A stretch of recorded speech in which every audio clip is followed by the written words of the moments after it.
What do you got? I think I can prove to a judge that both of these men had the mens rea. What the hell is a mens rea? It's a legal term the lawyers use. It just means the intention to commit a crime. Okay, come on, let's go. Mens rea? Put the cuffs on him. How could we have gotten mens rea? We take blood? Can you do it without taking blood? We both use condoms. How is this possible? I want to see a doctor. Can I have an independent blood test? Hey, money! I feel sick. What are you doing? Mens rea! Oh! Oh! My God! Everything that guy just said is bullshit. Thank you. Hey, everybody, it's me and Megan. It's me, Legal Vices, and Megan Fox, not that one. Nope, the other one. The one without the toe thumbs and the blood sucking. And even though you're medium smart, how does it feel to be the smartest Megan Fox around? Pretty good. Pretty good. Not bad. Oh, we don't even have a like and subscribe poll set up on my stream here today. It's just one of those days. Just be lucky you got me at all.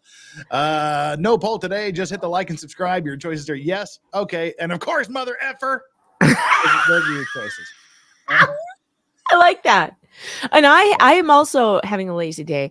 I really phoned it in for the bingo card today. It's literally the easiest bingo on earth. And if you motherfuckers don't get bingo in the first 5 minutes, there's something wrong with you. I'm sharing it if you want to bring it up on the screen so we can go over it. And can you? Is my mic too loud? No, not to me. Did you send me the link? I did on Twitter, on your DMs and Twitter. Open up Twitter while you're reading through it. Okay. Dog pants. Dog barks. Big words. Yoda side eye. Flux sighting. Cigar. Latin. Hair talk. Jeff sigh. Unreasonable demands. Mom shaming. Blam, blam, blam. Muppet voice. Wow. Inappropriate dog toy. Dog snore. I've covered all the options now. Nice. Why are they all focused on me? Timestamp. Legal Vices cowboy hat. We can check that off right now. Dang it. I was thinking about putting a baseball cap on, but it didn't go with my shirt, so I put the cowboy hat on. I took a risk and I got it right. Grifting, bourbon, passive-aggressive pause, recitation of the record, Megan yawns, not Steve Gosney, and YouTube is asshole. Well, unfortunately, due to certain things, namely my boss telling me at 9 p.m. tonight that I have to work at 8 a.m. on a Saturday morning, there will be no bourbon. Oh, see, I took a risk though. Usually there was, but there is. There ordinarily would be, and I need it now more than ever. But wait, I have some. Oh, there you go. I just assumed it's all about me. If it gets bad enough, I may have to pull that out. Yeah, and no cigars either, because all the nicotine in cigars keeps me awake, and I need to sleep so I can drive and do the worky stuff tomorrow.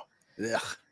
Yeah. Anyway, it's bingo today because I was lazy, and I've it's got the Friday, and I'm tired. And we're I'm yawning already. Oh dear. Oh my. Yeah. Megan yawns. We now have 3. We're already. I'm already on my way to a bingo. I haven't even. All right, let me open up the link here. What do I need to check off on the oldie Gosney Griffith bingo card? Let's see. Megan yawns and Legal Vices cowboy hat. We've got those 2. And if we had started when we first got on the screen together, we could have gone dog bark because I heard that. And Jeff screams in Muppet voice. All right, I'm missing one. Legal Vices cowboy hat. All right. There we go. Darken the screen. Turn it to dark mode. Glare be gone. There we go. Glare be back. Glare be gone again. I was like, wait, your glasses tell a different story. Yeah. It went away then again. Well, we are in part 8 of the Judge Grudge is Back, the Neighbor Wars, part 8. And this will be the last chapter for now. And it's not over by any stretch of the imagination, but we need to mix it up a little bit. We've been doing this for, well, not counting my suspension, 8 days in a row. Counting my suspension, 2 weeks. Yeah. So that's where we are. We're gonna put this aside. We're gonna get up to modern times now, and then a little bit later we can look at what's happening in the other case, the civil case involving the Gosneys and the Griffiths, as well as lots and lots. Hey, we can go with this forever because we've got 916 pages of transcripts and stuff we can read if we need to. So we can pick this up at any time. At any time, yes. Which is fun because we'll wait for the next lull, because there's a lot of crap happening right now. So we have to take a break after this and get back to regular programming. But we'll be able to pick it up whenever there's a lull, which would be great. And I'm in the process of setting up Doggo Cam because I promised Doggo Cam to people. That's right. Yesterday. We get Doggo Cam right away, which is why there's a lot of Doggo stuff on the bingo card because I knew that was coming. Why is extra camera not registering? There it goes. All right. Move everything. Mother, father.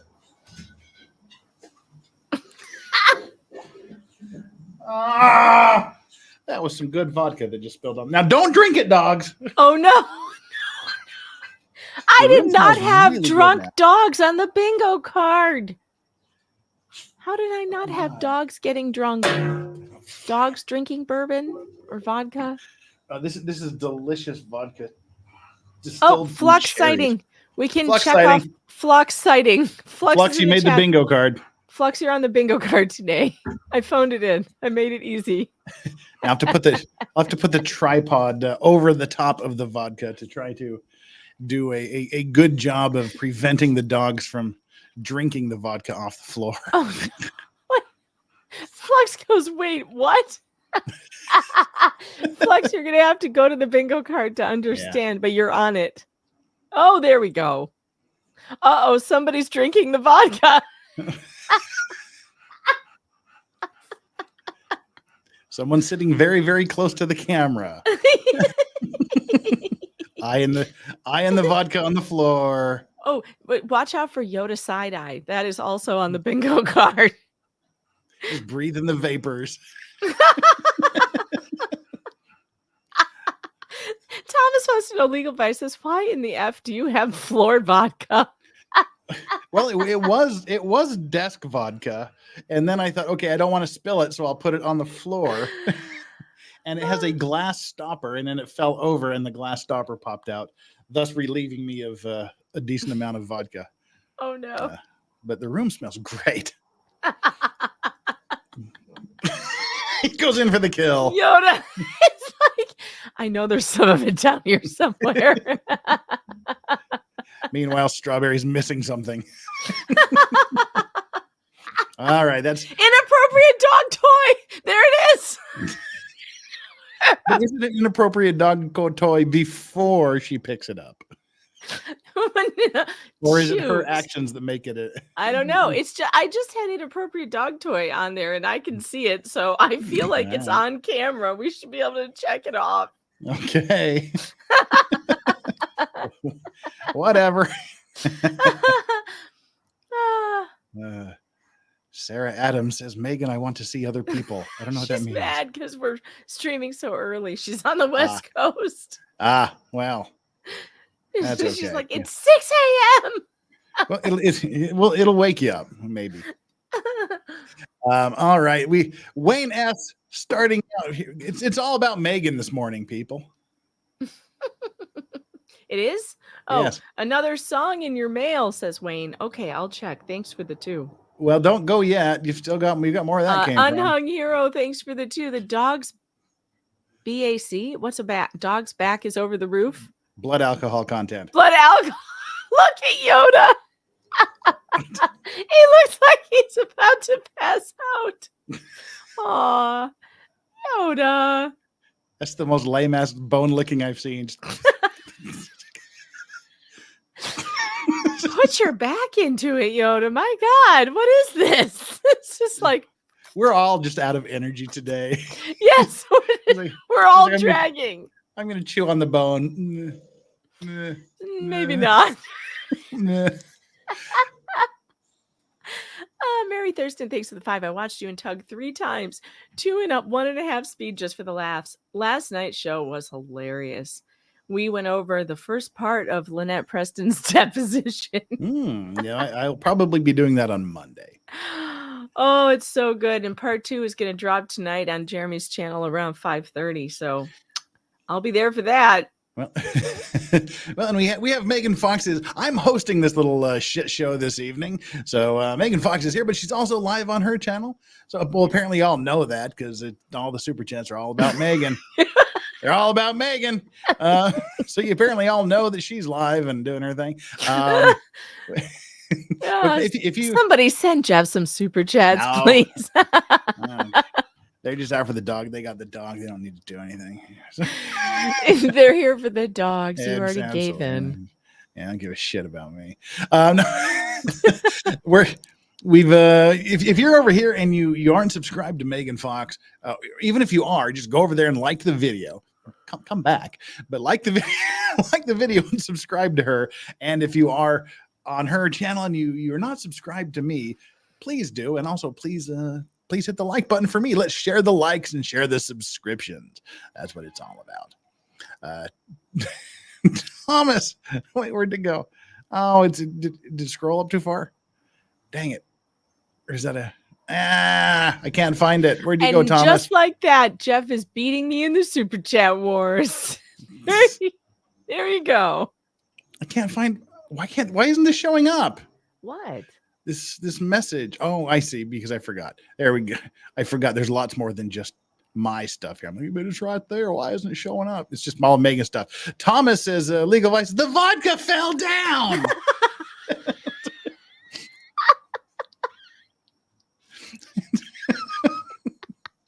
My child just fell down. Jeff, have you watched it? The no. First, no, God, I'm gonna watch it. I'm gonna watch it live. And here's the most amazing part. Jeremy tells me, he's like, well, the first part starts out slow, but after that it gets crazy. Last night was insane. Okay. So, I'm like, that was slow? You think that started out slow? Jill M says, love you, Jeff. Oh, thank you very much, Jill. And we have T's spreading the love. Yeah. Oh, wow. Always. Wow. Yeah, wow. Jeff's beating the crap out of me on YouTube super chats now. T is T sending her love down the well. Foghorn. Nice. Early morning grifty bucks. Thanks for the doggos. Oh, got to adjust it because Yoda twitched. Yoda just fell over. Yoda fell down. Thank you so much. Flux says today's bingo card is fire. I'm like, yeah, it's the worst bingo card I've ever written ever. It's the easiest bingo to ever get. I'm tired. It's Friday. Give me a break. Yeah. K Mountain Red Queen, thank you so much for the $5. Morning or evening wake up call. That's us. I think we can check off grifting. We can check off grifting. Oh, was that on there as well? Geez, you did put everything on there, didn't you? I did. I almost feel compelled to smoke a cigar. Oh, well, man. I'll tell you what. Just for giggles, we'll do a tiny bit of bourbon. Okay, why perfect. not? I have been drinking Korean rice wine, bourbon, makgeolli, at an office party. So, and I do have to wake up early, so can't do much of it. But just to tick off the box. You know, I may add a splash to my coffee as well. You know, as long as we're doing it. Hey, the kids are in school. Kids are in school. Little apple Mommy bourbon. needs her medicine. Little apple bourbon in the coffee won't hurt anybody. Yeah. Mommy needs her medicine. Rare in the history member for 23 months. Jeff coming in clutch for us. Hashtag Megapint. Let me all know if somebody gets down to just needing cigar for a bingo. I can hook you up. And it might be me if Yoda starts snoring. I think I like this bingo card. making Jeff do all the things just to win bingo. Yeah. Sleep. Sleep. Oh. All right. Again, that's our 17 minutes of bullshit. It's time to get down to business. Look at how it is. Almost exactly 17 minutes. Yeah. Amazing. We're amazing at this. Ike says, all I need is a cigar. I like how Jeff starts out. I will not be drinking anything. I will not be smoking cigars. Well, I think I just sighed too.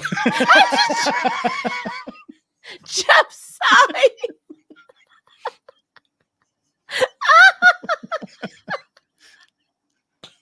Oh God. Oh man, Tease T said with the huge 50 says I need some mom shaming. Well, never say that I don't give the chat what the chat wants. What should I shame you about today?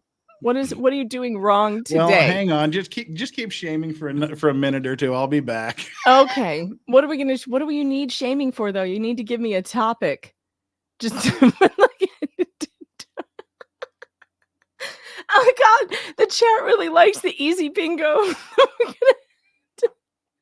I had no idea you would like this so much. Oh God. The spilling of the alcohol. Yes, maybe I should mom shame Jeff. For God's sake, Jeff, can't you get an alcohol cart like everybody else? Why the hell would you put that on the floor? Can't you get an alcohol cabinet, locked behind doors the way adults do? Who, me? Yeah, I'm mom shaming you for putting your alcohol on the floor. That was the chat suggestion. It's because I have a whiskey room. I'm sorry. I have a room. It's down at the end of the hall where it's my cigar and whiskey. For God's room. sake, why can't you get a trolley, like a drink trolley, and put it on there? What the hell are you doing? Like a normal person with a drinking habit, you put it on a trolley and you roll it around the house. Oh, is that what you do? All right. I guess Forgot we used to call that the Hang on. Canarble wagon.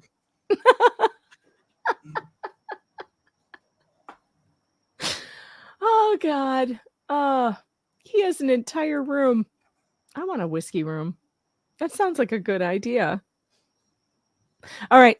You may check off mom shaming. You used to call it the what? The Canarble wagon. Why? Why would you call it something weird like that? It comes from a radio show that I used to listen to in Chicago, actually, the Rokon and Gary Meyer show. They would roll out on Fridays what they called the Canarble wagon. And I actually don't know why it was called that, but it's the drink cart. And all right. Make drinks at 5:00 a.m. Drive time, morning drive time. No, drinks? it was p.m. Okay. God, I loved that show. It was a great show. The newsman Jim Johnson would oh my God, I can't. I'm trying to make you people happy. Just hang on again. Is he getting his cigars? He's getting a cigar, isn't he? He's getting a cigar. I should have put pipe on there too, because then he could have chosen which one. I should have just said smoking. Smoking would have worked. We're now at 20 minutes of bullshit, Jeff. Don't roll over Yoda's face. Oh right, my God. Don't, you almost rolled into Yoda's face. What's up, Yoda's face? Don't. Oh all my right. Lord. Now I think I've got everything to make you people happy. Jeez, you're so demanding. K-Matt and Red Queen. Oh, we already got that one. We got some mom shaming. All right. We got that. We're actually not going to do a show. We're just going to read super chats all day. Debbie Marie with the $5. Just cuz, Jeff. Looking forward to the laughs today. Maybe there'll be some, maybe there won't. The chat says unreasonable demands should be checked off because we're making unreasonable demands of you. Oh, that's in there too. I'm sure. Work it off. Totally in agreement with that. I still don't have bingo. I can't believe it. I can't believe I don't have it yet. I need YouTube as asshole, and which really should just be a free space. It should. Well, why did you put the bottle on the floor? Clearly should have chugged it instead, because there's way too much to be chugging. That's the problem. And Jack's mom with the $2. I need a passive aggressive pause, please. I'm sure we'll get there when we're reading. Yeah, it just happens. All right. Well, our 17 minutes of bullshit has turned into 22 minutes of bullshit, just because of you people. So people in the replay, don't blame me. Don't leave hate mail about how we just shut up and get on with it. Blame chat. Meanwhile, mark off cigar. All right. Awesome. Now snore, bitch. or bark, or pant. Or just do anything. Just make noise. Squeak. All right. Lone Star Living, I'll have double bingo with some hair talk. Oh God. Whoever needs yawn, I already yawned. You can check that off. That already happened. Yeah. All right. We do have things to talk about. I was just kind of semi-facetious. We do actually have things to talk about. And one of the things we got to talk about is, as you know, we've been covering lots and lots and lots of stuff. And the lots and lots of stuff we've been covering are the hearing involving the Gosney family and the Griffith family as they battle each other in court over the protective orders. The Griffiths want it taken away. The Gosneys want it left in place. There's a big kerfuffle. Judge Grudge goes off the rails, starts accusing people of recording the session, and he goes on to talk. He's not gonna let him have Jew night off. He's gonna make him go right till sundown, conflicting with the Jewish Sabbath. He can't go. There's no way. It's impossible to go past 5 p.m. But he goes till like nearly 7:55 p.m. Which he's checked with NASA and or the Farmer's Almanac to determine that's. Oh, I got a clarification on that. The Farmer's Almanac was just a typo. It was NASA. I get those two confused all the time too. It was just a lapse in memory. Yeah. And then he started accusing both the Gosneys and Randall Shockett of lying and fabricating and setting up traps to force violations of protective orders. In the middle of the hearing, they stopped and said, we got to file a motion to have you withdraw from the case. They did. He denied it. They filed a written, they filed a second motion, which we read yesterday, denied that. And then they filed a petition for a writ of prohibition. That's filed with the Supreme Court, with the Florida First District Court of Appeal. Now, we've seen this before in the What the Hales case, also involving Judge Grudge and attorney Randall Shockett. Mm-hmm. They filed the petition for writ of prohibition against him. It went up there and they threw him off the Jeremy Hales case. And that's what they've done in this case. And by them, I mean the Gosneys and Randall Shockett. They have filed another petition for writ of prohibition to get him booted, to get Judge Grudge booted off the protective order case, as well as a civil case involving the Gosneys and Griffiths. And this is a 58-page motion, and this is not a wasted word motion. This isn't like 5 pages plus a bunch of attachments. This is 58 pages of explanation as to why Judge Grudge should be thrown off the case. And essentially what it is, it's an amalgamation, it's a consolidation of everything they've argued in the initial motion to have him withdraw, to have him recused, the second motion, and everything in between. They're just restating everything, what he did in court, what he did during, what he said in his order, and all these other things. They've just put it all together in one single document for the Court of Appeals to review and decide whether or not to throw Judge Look where Grudge. you are, by the way. Stop right there. Stop. Go back up just a little bit to the top of this page. Just this one sentence. No, you went too far. Go back down and go back down a little bit. Top of the next page, top of page 11. There it is. If I'm on the appeals court, I only need to get to this part right here. It was filed later that day, as noted by Judge DeThomasis at 3:59 and 22 seconds p.m. And I'm like, who is this dick? Like, get this guy off the bed. I think we can mark off timestamp now. Oh, yeah. Timestamp. I didn't even do that on purpose. Oh, yeah. Sorry, I was like moving my foot around. I'm like, God, what is on the floor? Why is it? Oh, vodka. It's going to evaporate before you get to a towel. It'll be fine. Then my floor will just be sticky and smell like cherries. Okay. Well, see, I don't want to redo it because this is everything we've been talking about literally for the last 8 days. Yeah. Is in this one motion. So just kind of scroll through the April 18th order. Right. So we know that this is the same, what he all wants. those reasons that we went over the last couple of days, why he needs to be thrown off this case. Yeah. The arguments and all the accusations that have been filed against them. Oh, there's the sunglasses. Yeah. Are you recording me? Do you have a recorder Mr. on? Gosney? Do you have a recorder on? No, sir. Okay, what is that? My phone. Piece of equipment. I'm sorry. The lighted. No, that's mine. The lighted object there. This? Yes. Sunglasses. Oh, all right. So from here, like, reflecting off is reflecting. It's glasses and No, sorry. Yeah. That's just one among many, and this goes on, like I said, for 58 pages. And at the very, very end, of course, is the wherefore the petitioners William and Brenda Gosney respectfully request that a writ of prohibition be entered, removing Judge Craig DeThomasis from further participation in their pending cases in Levy County Circuit Court, to wit, this case and that case. But what I want to start out today, reading the full motions. Go away percentage? There we go. This is a motion for order to show cause. Now, this is because this protective order is separate from a civil case they're involved in.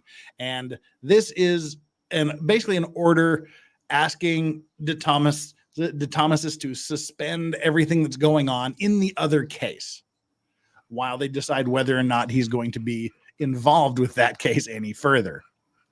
So I will start, and then Megan will start with paragraph 1. I have to read the magical lawyer words.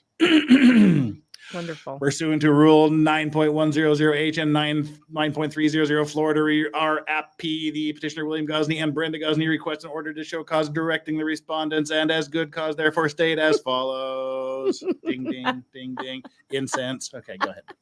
Petitioners and respondents are parties in 2 cases pending before Judge Craig DeThomasis in Levy County Circuit Court. So that's important to note. 2 cases, this one and the civil case. A petition for writ of prohibition has been newly filed to prohibit Judge DeThomasis from further participation in these cases in accordance with Section 38.10 Flaw Stat and Rule 2.330 Flaw Gen Prac and Proc.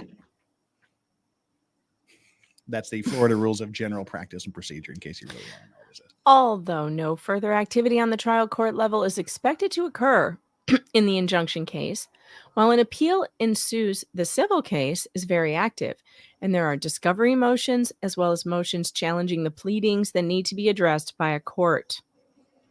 Good cause exists for this court to issue an order to show cause to pause proceedings in the trial court while this court considers the merits of the petition. So they're asking the I don't remember where we are. The Appellate District Court Appeal, the District Court of Appeal of Florida First District. They're asking them to suspend the proceedings in the civil case as well. What number are we on? 5. The petition for writ of prohibition sets forth several legally sufficient bases for a writ of prohibition to issue, along with supporting facts and transcript references. These bases include Judge DeThomasis' excessive participation and independent fact-gathering at hearing in the injunction case on April 12th, 2024, creation of an adversarial atmosphere that permeates the case, extreme antipathy and retaliatory conduct towards petitioner's counsel, Randall Shockett as Esquire, whom respondents joined as a party in the civil suit, negative prejudgment of petitioner's credibility, and prejudgment of certain substantive claims in the civil suit, one of which also includes petitioner's attorney. And I got to say, there were a lot of big words in this paragraph. I think that we can check off big words. I was just going to ask, does antipathy count as a big word? Yes. Okay. And look, there's adversarial, antipathy. There's just a bunch of them. Permeates, retaliatory. Flux says she feels special. She's in the bingo card. I figured she'd like that. Petitioners have already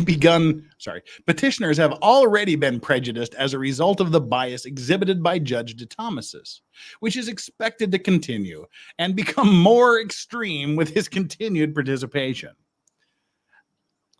Wherefore, Meg? Wherefore the petitioners, William and Brenda Gosney, not that Steve Gosney, respectfully request issuance of an order to show cause in the above caption matters in the lower tribunal. Shameless.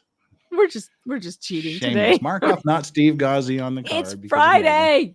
It is. I still don't have bingo. I need Nor dog do I. snore. Me too. I need dog snore. Oh, you did mom shaming. I have bingo. Oh yeah, I did. Yeah. I wasn't here for it, but you did it.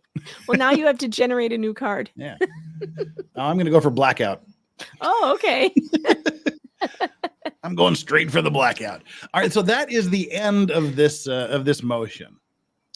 So what happened, you ask? Well, they apparently didn't need to rule on this particular motion for reasons. One reason, here we go. I am bigging that way too much. There we go. The First District Court of Appeal for the state of Florida, in this case of the Gosneys versus the Griffiths, on the writ of prohibition, the 58-page motion to get rid of Judge DeThomasis on this case and the civil case, they issued their order. They issued their decision. Megan, do you have the button ready? I do. I do.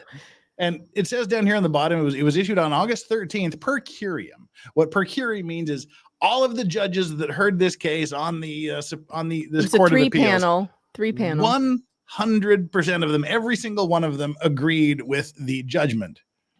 And the decision on whether or not to remove what's his face, Judge DeThomasis is dismissed. Denied. Sit down. That's it. One word. Dismissed. We've read the other order, the one that came from the same court, different 3-panel of judges though, about the Jeremy Hales case, and it was like a solid page and a half, right? 2 paragraphs at least, with an explanation of why. And if you ask me, this makes no sense. No sense. Oh yeah, Latin. Per curiam, yes. Oh my God, I love this bingo card so much. I love it so much. It's so easy. This, if you ask me, I think that the Gosney case, I think he behaved even worse than the Jeremy Hales case. So you have to really ask yourself, the hell is going on with these appellate court justices that they are not seeing it? Well, and that's the one thing I've been saying since day one. I said, you thought the Hales case was bad. This is worse. This is just worse. Because this is being done while the other case is going on. He's mad about the Hales case and he's taking it out in this case and he's making it worse. The Court of Appeals, they read that. Nope. It's hard to believe that they read those 58 pages and came to that conclusion. So my thought is, was everybody bored and busy or not paying attention that day? You did get it. It is a different 3-panel of judges. It's so you get 3 judges and sometimes it's 3 different, it can be anybody that's on the appellate court. So you just never know who you're going to get and what their decision's going to be. But it really makes no sense. How could he be tossed off of Jeremy Hales's case and not be tossed off of these 2 cases where he behaves so much worse? Yeah, I say where this to me is worse on multiple levels. Yeah, the inconsistency is really unbelievable. But there is still an avenue. So there's more filed So, in the so case. for right now, as we stand, Judge DeThomasis is still on this case. Mhm. Well, well, I mean, I guess this case. Well, this case still kind of does exist. The protective order was removed, but we're still trying to get him off the off the bench in the other case. Mm-hmm. There you go. There's a free dog. Oh, dog pant. Perfect. I don't have double bingo though. I don't have. Weird. Oh, I do. I have the mom shaming that give it to me. Anywho, Wait, I didn't get bingo yet today. I still don't have bingo. This is so weird. Yeah, I have so many. My card is almost full, but I have no bingo. That's how I was yesterday. I'm like, how did I not? I had 5 spaces open. How was it possible I didn't have bingo? Right now, I could use dog snore, YouTube is asshole, and passive aggressive pause to give me any bingo in any direction there. But it's just very strange. Well, I'm not getting. I'm sure we'll get you there. No worries. I'm sure we'll get you there.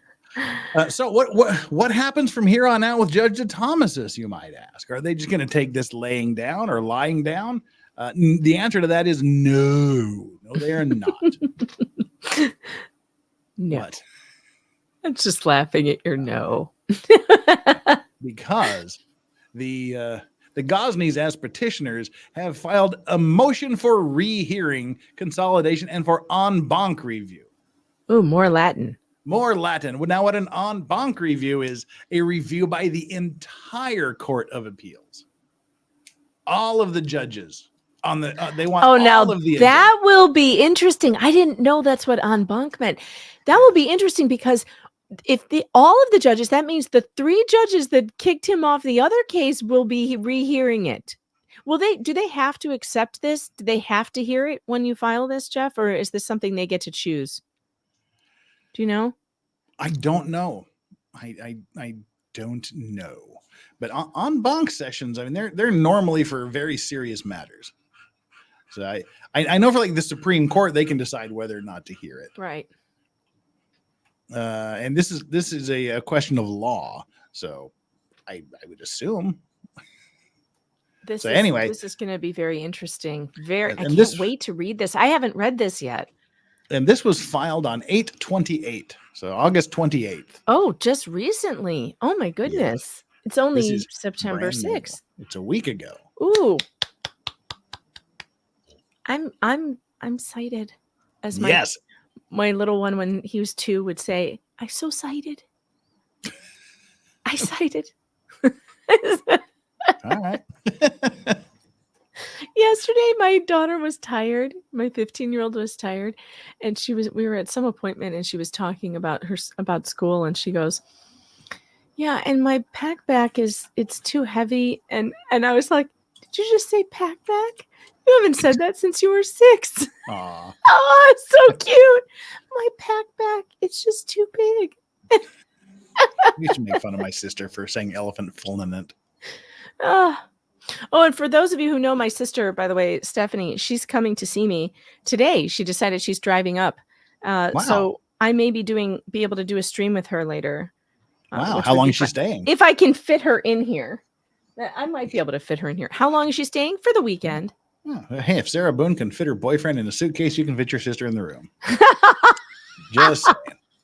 Oh my God. That tweet you put out yesterday, no. I was dying. That was horrible. That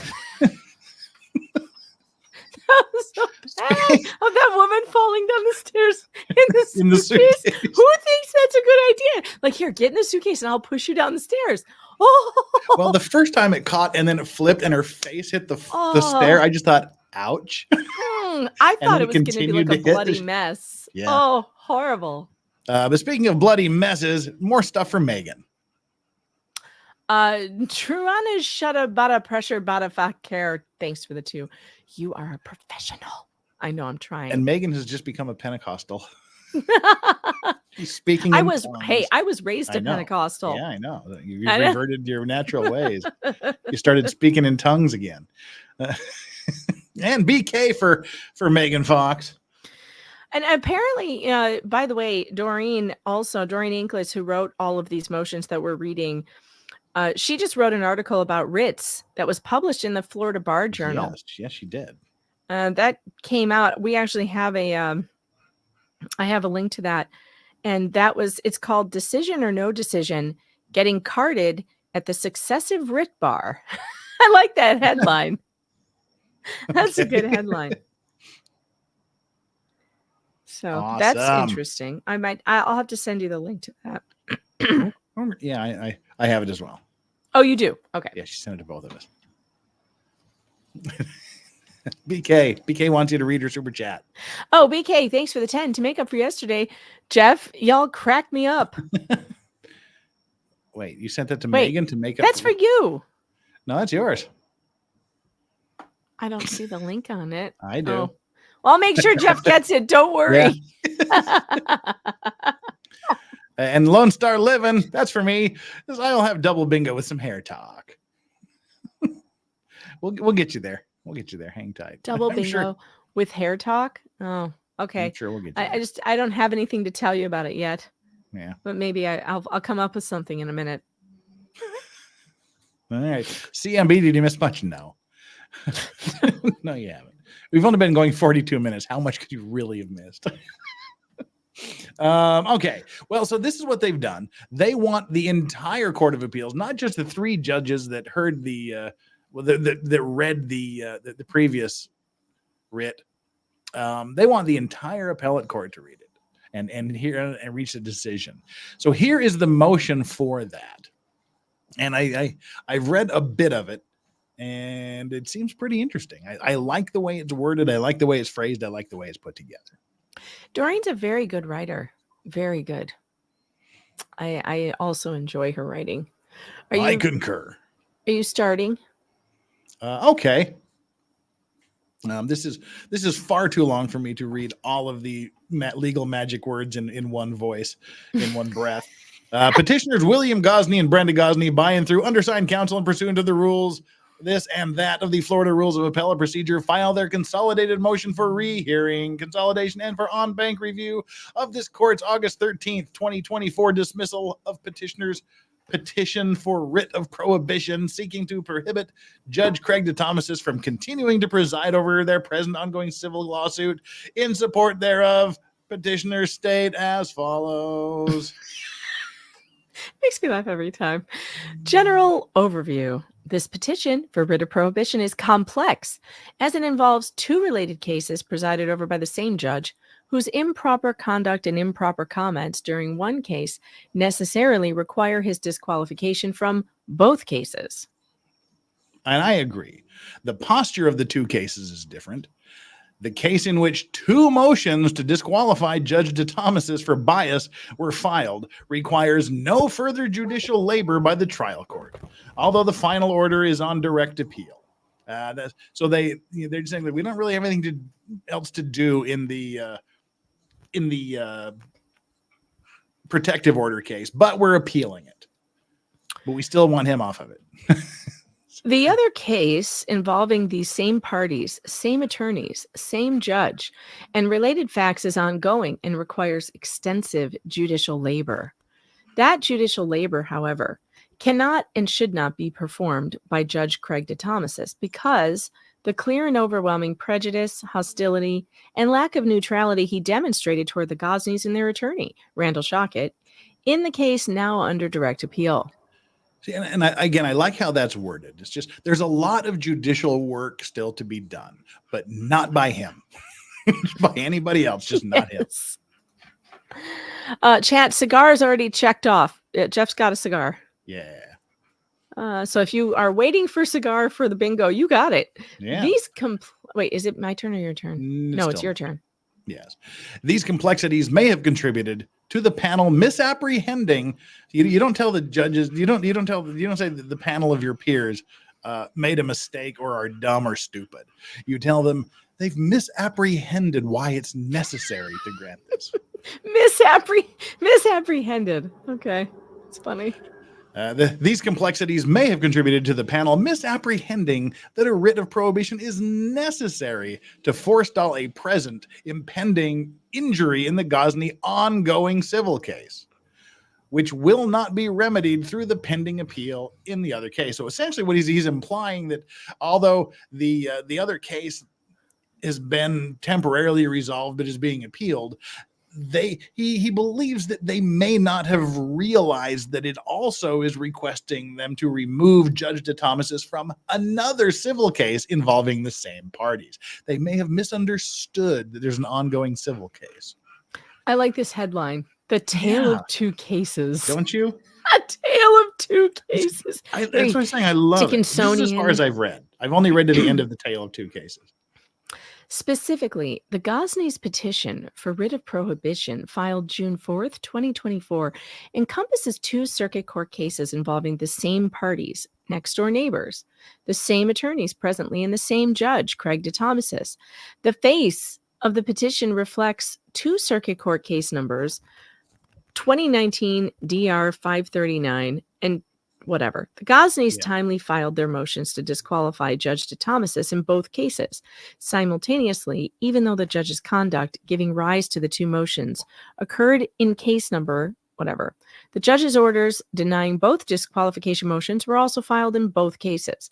The Gosneys filed their petition for writ of prohibition in this court 12 days after the judge denied their second disqualification motion. Oh, wow. That was probably perfectly sent a text message during that paragraph. Cool. Just finished right as soon as you said that. One of the cases, LT number this one, involves an injunction prohibiting repeat violence that the Gosneys obtained against Philip Griffith in September of 2019. 4 years later, in March 2024, Griffith reopened the injunction case by filing a motion to dissolve. That hearing occurred on April 12th, 2024, and the ruling was rendered April 18th, 2024. The Gosney's first motion to disqualify the judge for bias was raised orally and then filed mid-hearing on April 12th, 2024. The judge denied that motion the same day, and the rest of the April 12th hearing resumed into the evening. Oh my God. The duration of that hearing itself became a basis for disqualification, as discussed in the petition for writ of prohibition. The Gosney's second motion to disqualify the judge for bias was filed on May 2, 2024, which was still within the 20-day period prescribed by Rule 2.330G. To address and readdress, I like that, to address and readdress Judge DeThomas's improper conduct and comments at the April 12th hearing, as well as within the time period to address the other basis for disqualification arising from the April 18th order. And we have a footnote. A long one. It should be noted that the Gosneys had to file a motion for rehearing of the April 18th order for the purposes of preserving certain issues for their appeal. Although they filed that motion with the clerk of the court, they did not send it to Judge DeThomas's for a ruling because their second motion to disqualify was pending before him.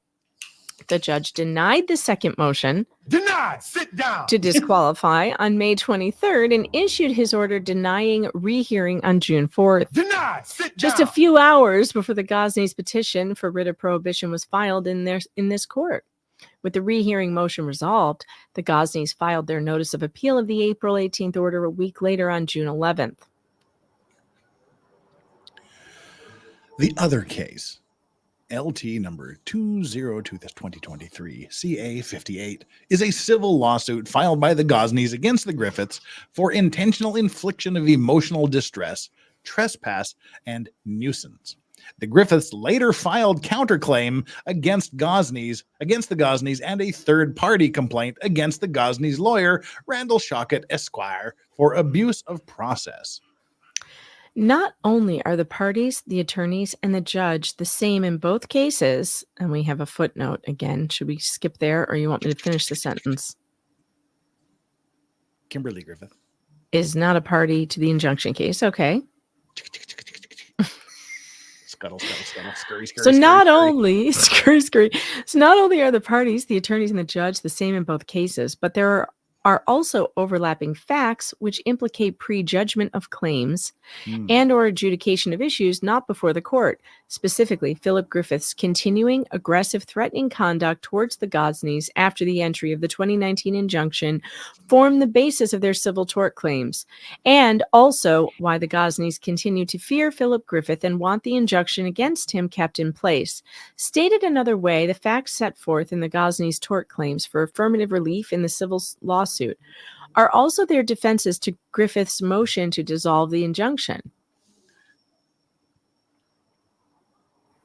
I don't think you can hear the dog snoring. Oh. Well, Uriah says, where are we here?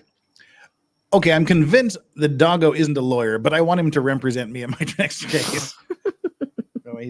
Strawberry has left the building. We need to go back to this ball of energy here.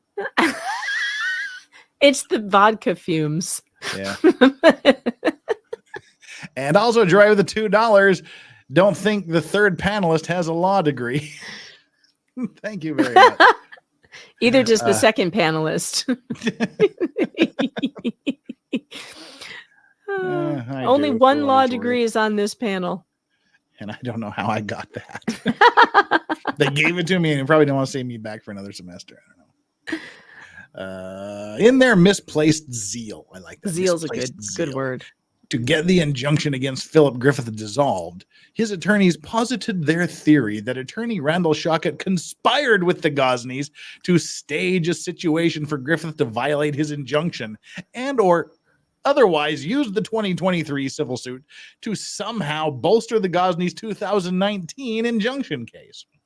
Their theory also happens to comprise the gist of count 5 of Griffith's third-party civil complaint against attorney Randall Shockett for abuse of process. I should have put tinfoil hat on the bingo card. That would have been perfect. My dog fell down, says Porcelain Thunder. Accordingly, Griffith's purported defense to having the injunction against him maintained indefinitely is the same as his claim for affirmative relief against Shockett in the civil case for abuse of process. In fact, at the April 12th hearing, Griffith's counsel not only argued their theory to impugn attorney Shockett's character and integrity, they asked Judge DeThomasis for specific findings on abuse of process. And even though abuse of process was not an issue before the court on April 12th, Judge DeThomasis gratuitously gave them those negative findings against Shockett in his April 18th order based on absolutely nothing. So this is like a setup.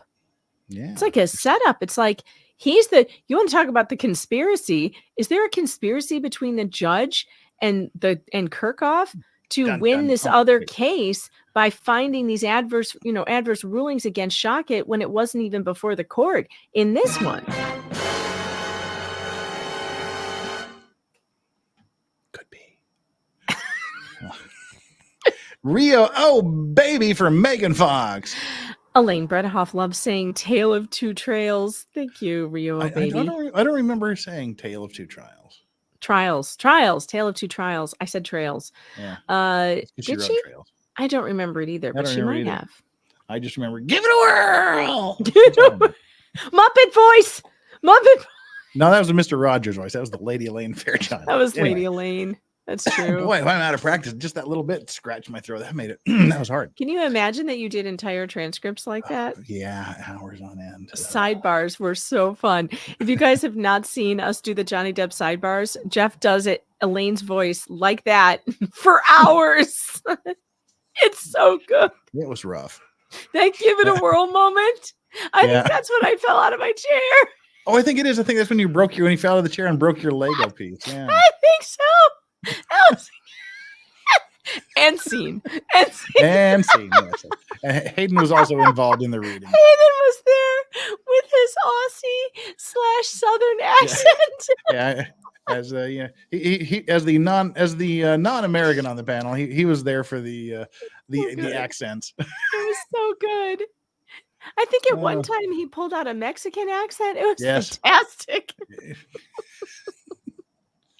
Oh, go back and watch Johnny Depp sidebars if you're bored, guys. Let that playlist play. I mean, not right now. I know they're bored not right now. Like, not now. Like when you're bored again later, not when you're bored right now. Boring.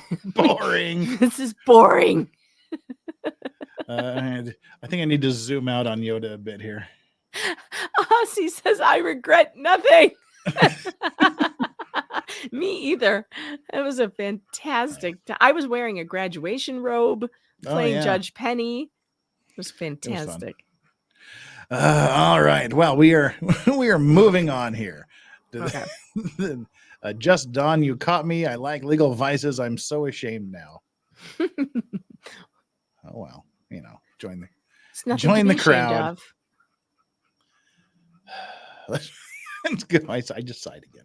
All right. The Gosney's second motion to disqualify had to be filed in both cases because in his order of April 18th, 2024, dissolving the repeat violence injunction, Judge DeThomas has not only prejudged Griffith's civil claim against Shockett for abusive process, which was not before the court, he adjudicated it.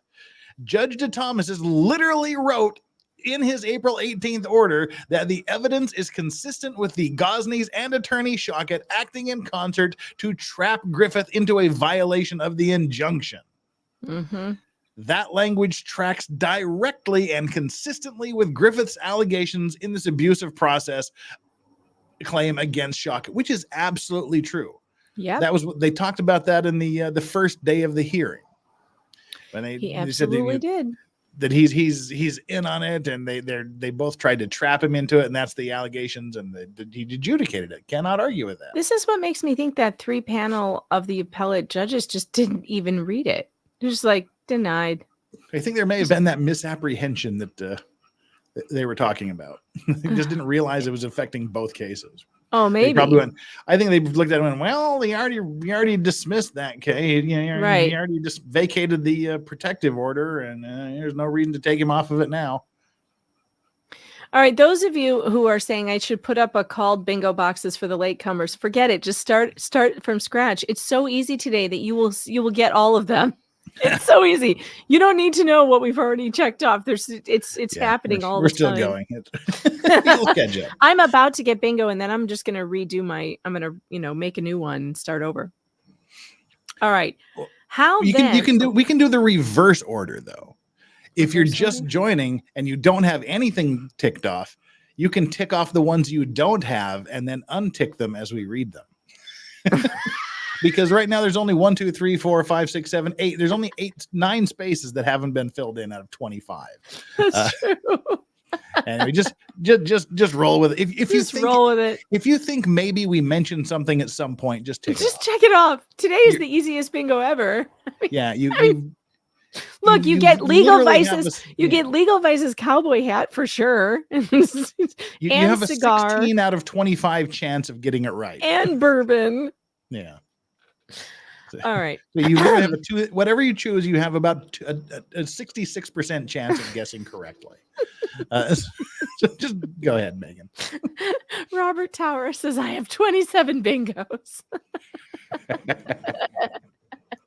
How then can the Gosneys or attorney Shockett, who is now a party to the civil suit, expect to receive a fair trial in the civil case on that count alone when Judge DeThomas already determined the outcome in his April 18th order and found against them?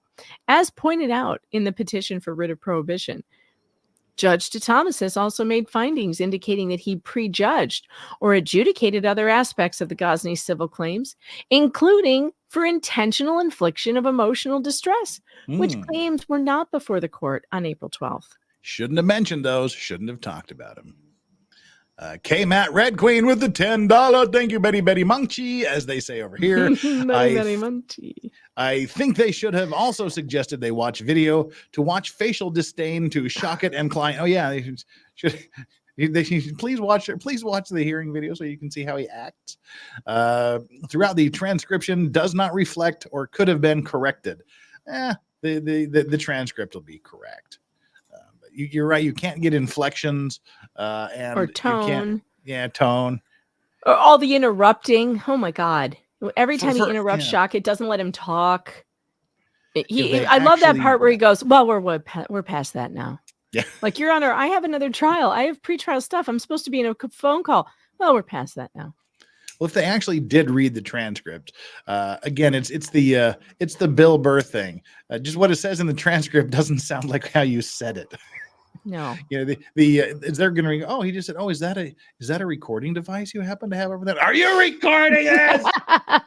That's a little I different. shot the clerk. I shot the clerk. Yeah. I shot the clerk. I shot the clerk. You've heard the Bill Burr bit, haven't you? I'm not sure. He's talking about how, you know, you're with your girl. And she's like, no, stop. Oh, don't. Oh, you're so bad. No, stop. And then you get there and they're reading the transcript. No, stop. You're bad. No, stop. So you'd say it like you said it before. You didn't say it like that. Yeah. Yeah. This is very true. And inflection is everything. I mean, in China, in Cantonese, the inflections change the entire meaning of the word. Do. You know, like you can be, and same in English though, because you can be saying one thing one way and it means something, and then you read it and it means something else. So I agree. I think that they should do reviews of the videos or at least the audio. I concur. You win. I guess we're on 14. Was that a passive aggressive pause? Nope. That was, I can't argue with you. You got nothing to argue with you about. You're absolutely correct. I'm just waiting for passive aggressive pause, Jeff. Who knows? It's all of these paragraphs. Well, I'm the one that's scrolling, so there'd be no reason. I know. I screwed that up. But you can give passive aggressive pauses at any point you deem fit, and nothing I can do about it. But we are halfway through this, and we're only an hour into this, so we're reading too quickly. We're gonna run out of stuff. Oh no, we're gonna run out of stuff and things to do. Yeah, so we may just have to go into transcript mode for the remainder of the 2 hours. Oh boy! Or we could watch the body cam footage from Laura Owens. No, we don't want. Never cross the streams. Don't cross the streams. I know. I knew you were don't going to cross say the that. streams. But I did see a little bit of that. That was pretty funny too. Oh, it's pretty funny. In fact, after this, I may go live on my channel and do it because I don't know when else I'm going to have time. So we'll see. And as a means of wasting just a little bit more time, so we don't finish up too early. That's what she said. Just think of your grandma or something to make it last longer. We're at the halfway point. That's a good chance to say. Currently, I've got some people watching here. 342 of you are watching me, watching you. Watching me, watching you. Oh, I didn't have Jeff sings. Now I've got 411 people watching for some reason. Just a lot of people just joined. What you want to do is make sure you go down and you hit the like button on my channel.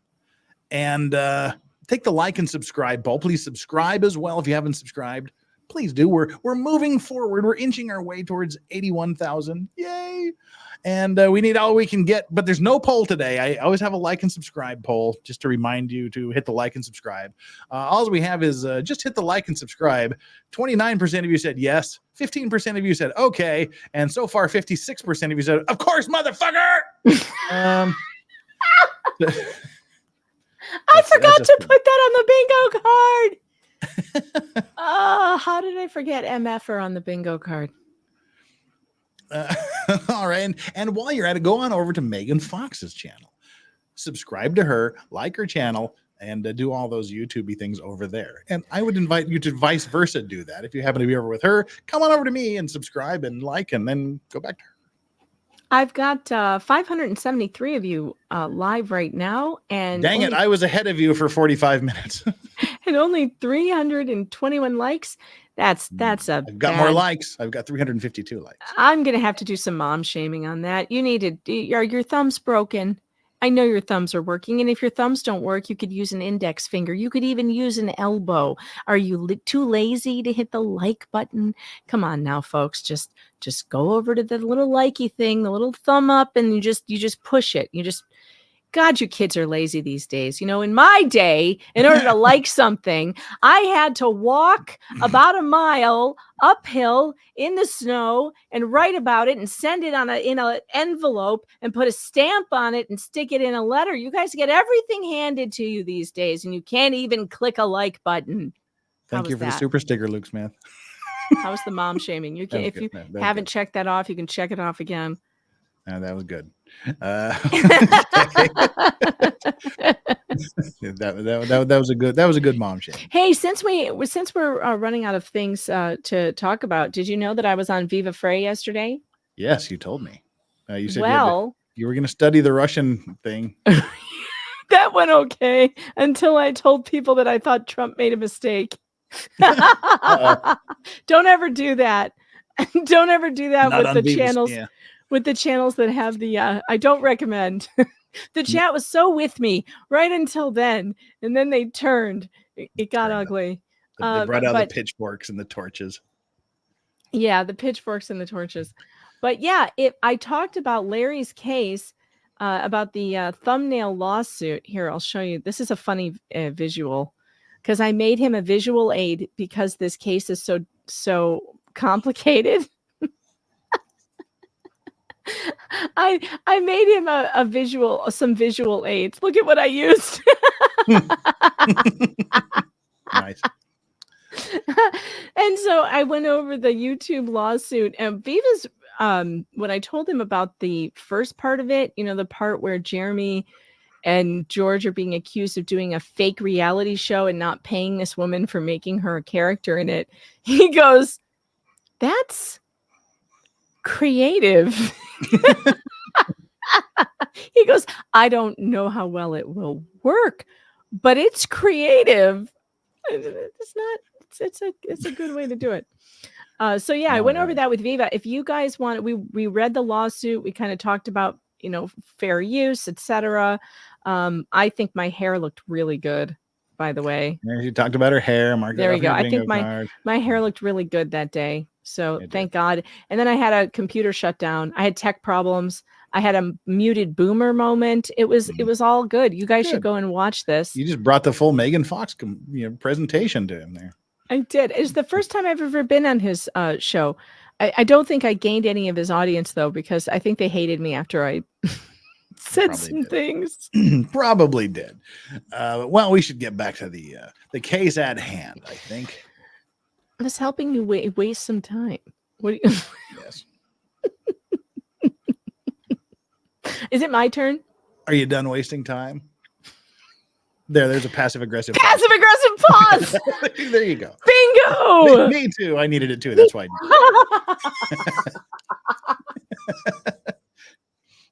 Was that passive-aggressive enough for you? It was passive-aggressive enough for me, and that's all that Damn matters. It. I think I lost my card before I could get a bingo. Oh, that's okay. I can just regenerate another one just because I know I won. All right, there we go. Furthermore, the Gosney's second motion to disqualify had to be filed. Oh, you read that, didn't we? Did we? I don't know. It's been so long. Had been filed. No, I did not read the word assassinated. No. Furthermore, I would have remembered that. The Gosney's second motion to disqualify, which we read yesterday, had to be filed in both cases because we read half of it because in his April 18th order dissolving the repeat violence injunction against Griffith, Judge DeThomas improperly and gratuitously assassinated the character and ethics of the Gosney's attorney, Randall Shockett, denouncing Mr. Gosney as a liar and imputed nefarious motives to them both in bringing the civil action against Griffith. Oh, you got to read bold stuff. I'm calling gratuitously big words, and I'm checking that off. Okay. I also need to check off Jeff's cowboy hat. There we go. Even though the injunction case requires no more judicial labor at this time, how can the Gosneys expect to receive a fair trial in their ongoing civil case before the same judge who penned an order stating he does not believe they are truthful, does not believe their lawyer is truthful, does not trust the motives of either of them, and who in no uncertain terms stated he believes they conspired together to trap Griffith into an injunction violation that would result in his incarceration, thereby effectively characterizing Attorney Shockett's behavior as worthy of disbarment in the eyes of this judge. Yeah, they've set him up as a trap. They're just trying to trap the bastard into jail and back into prison. So yeah, that's what they're doing. It's a big conspiracy to trap him. Mel Klump with the $10 says Megan on Viva Frei yesterday was ellipses. I don't know what that means. It was. It just was. Oh, but Diane's got a response for Megan Fox. Diane says, I love the Gen X vibe in here. By the way, what platform do y'all prefer we purchase our memberships and or make donations? It seems like YouTube keeps too much money because YouTube is asshole. You just, yeah, all right. YouTube is Mark that up asshole. mark that up on your card, people. What platform? I like locals, meganfox.locals.com. I think that's the best place for memberships because I put exclusive content there and we do other things there and we have live chats and memes. It's $5 a month and they are really good to us over there. Locals is really, really good to me. I think Jeff has a different YouTube memberships, right? I like you. My YouTube memberships are the only memberships I have. And donations, I mean, super chats are the official YouTube way of doing it. There are other links down in the description. Just go to YouTube. Shh. There might be other possible links somewhere to Cash App, Venmo, PayPal. Are you not allowed to? Are we not allowed to tell you? No. Yeah, super chats. YouTube does not like it when you tell them how to get money to other people. I didn't know that. Yeah. That's what is it? Their business. That's a violation of terms of service. That'll get you what? checked. Yeah. I usually have it running across the bottom of my screen. I never knew that was I didn't know that was a violation of terms of service. No clue. They've got to find it first. I'm just being extra careful these days for me. I had no idea. Can you get hit for violating terms of service you didn't know existed? Ignorance is no excuse. Yeah, I guess. You should know that following all these law things you follow. But Mel Klump says, This is the conclusion of the Megan on Viva Fry yesterday was fabulous. Oh, thank you so much. I had a good time. I'd never been on with him before, and it was good. I was nervous because he wanted to talk about this new Russia hoax thing, and I was like, "What Russia hoax? I have no clue." But it was pretty interesting. It's this DOJ indictment of Tenant Media, 2 people at Tenant Media for allegedly being Russian spies and using conservative creators for pushing out content. And I'll tell you what, Jeff, it scared the crap out of me. I don't think I'll ever work with any company ever. Like I'll just, how the hell are you supposed to know what's a front company and what's not? You know, I don't know how you get that information. They gave these people the name of a guy who doesn't exist. Some billionaire who doesn't exist. And they're just sending checks to Tim Pool and whatever. And, but it does seem like a strange setup. Anyway, you should read about it. It's interesting. I will. And in case you've you've renewed your bingo card, check off passive aggressive pause again.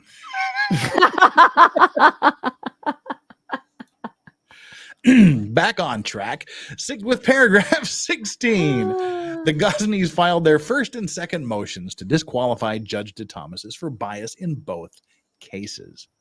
And the orders denying those disqualification motions were entered in both cases.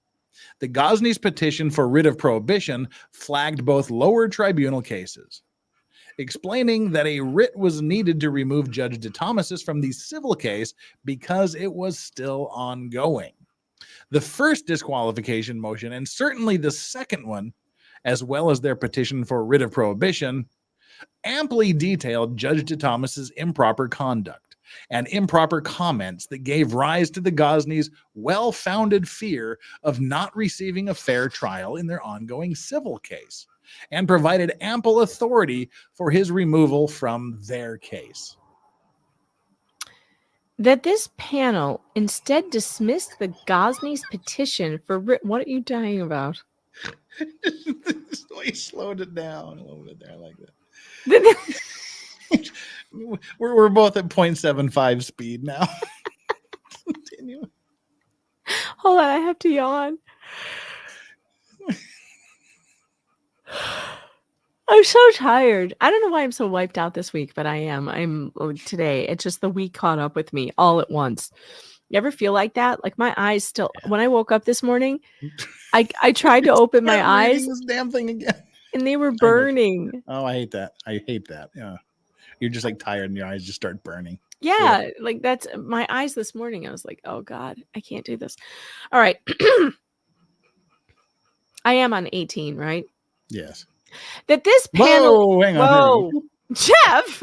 What? Psych.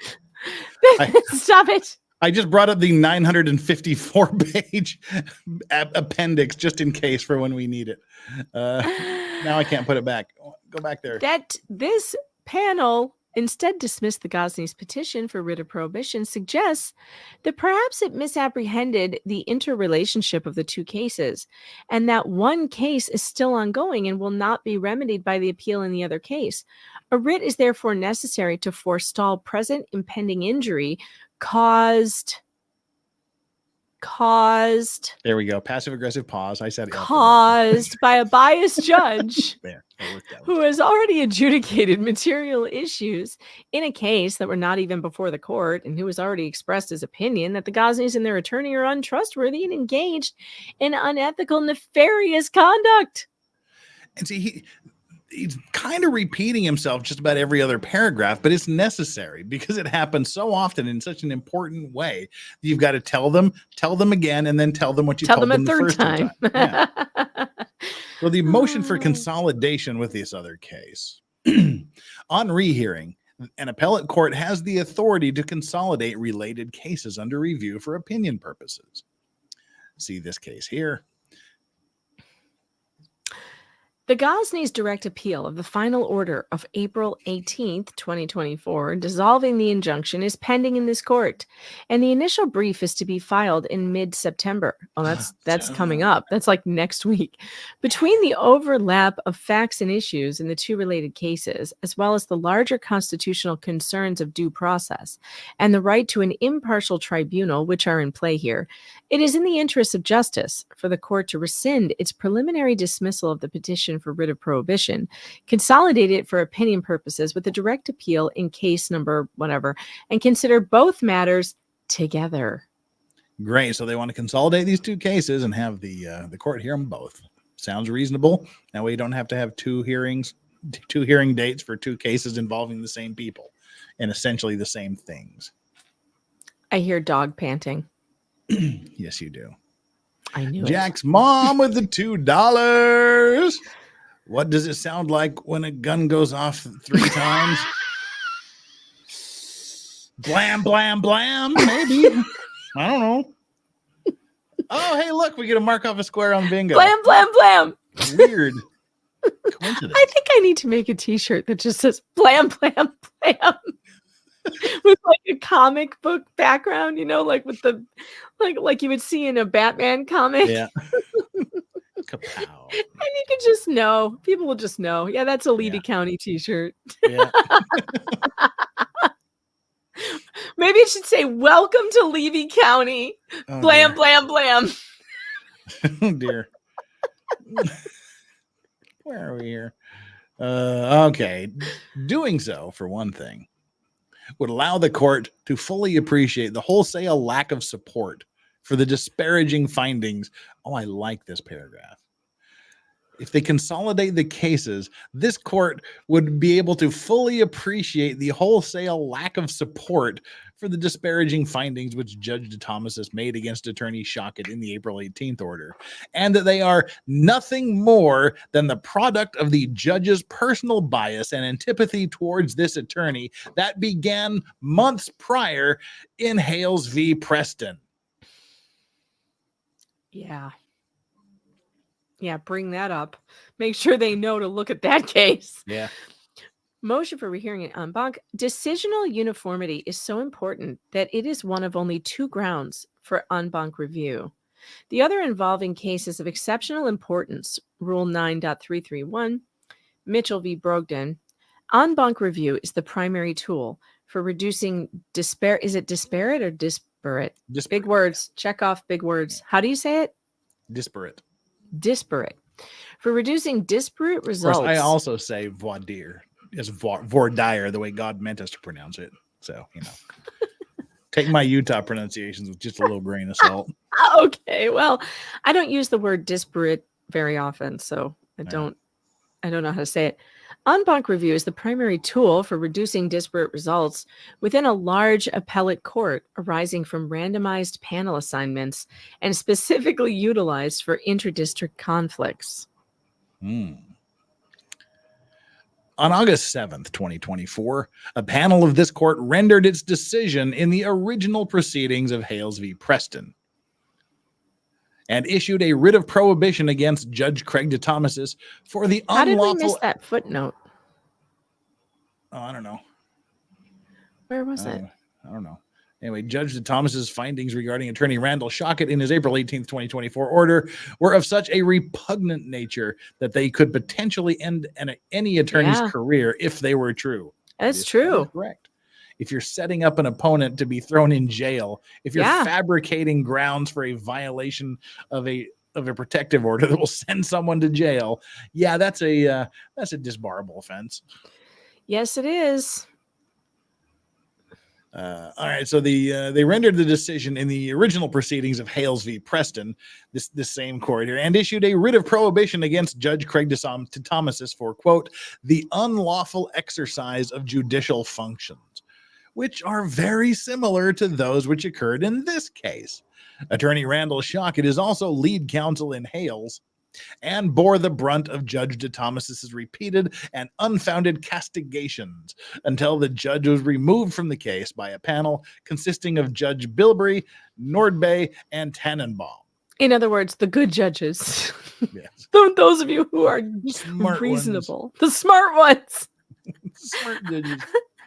Although the panel in the instant case is different and not as smart, the commonalities and similarities between Gosney and Hales are so striking that the outcome should have been the same. Actually, I would have said that it was worse. Yeah. He has been worse in this case. And Portland don't just writ. It's right, Jeff. Duh. It's like when the Simpsons got their exchange student. Oh, Mr. Simpson, you are so learned. It's learned, boy. Learned.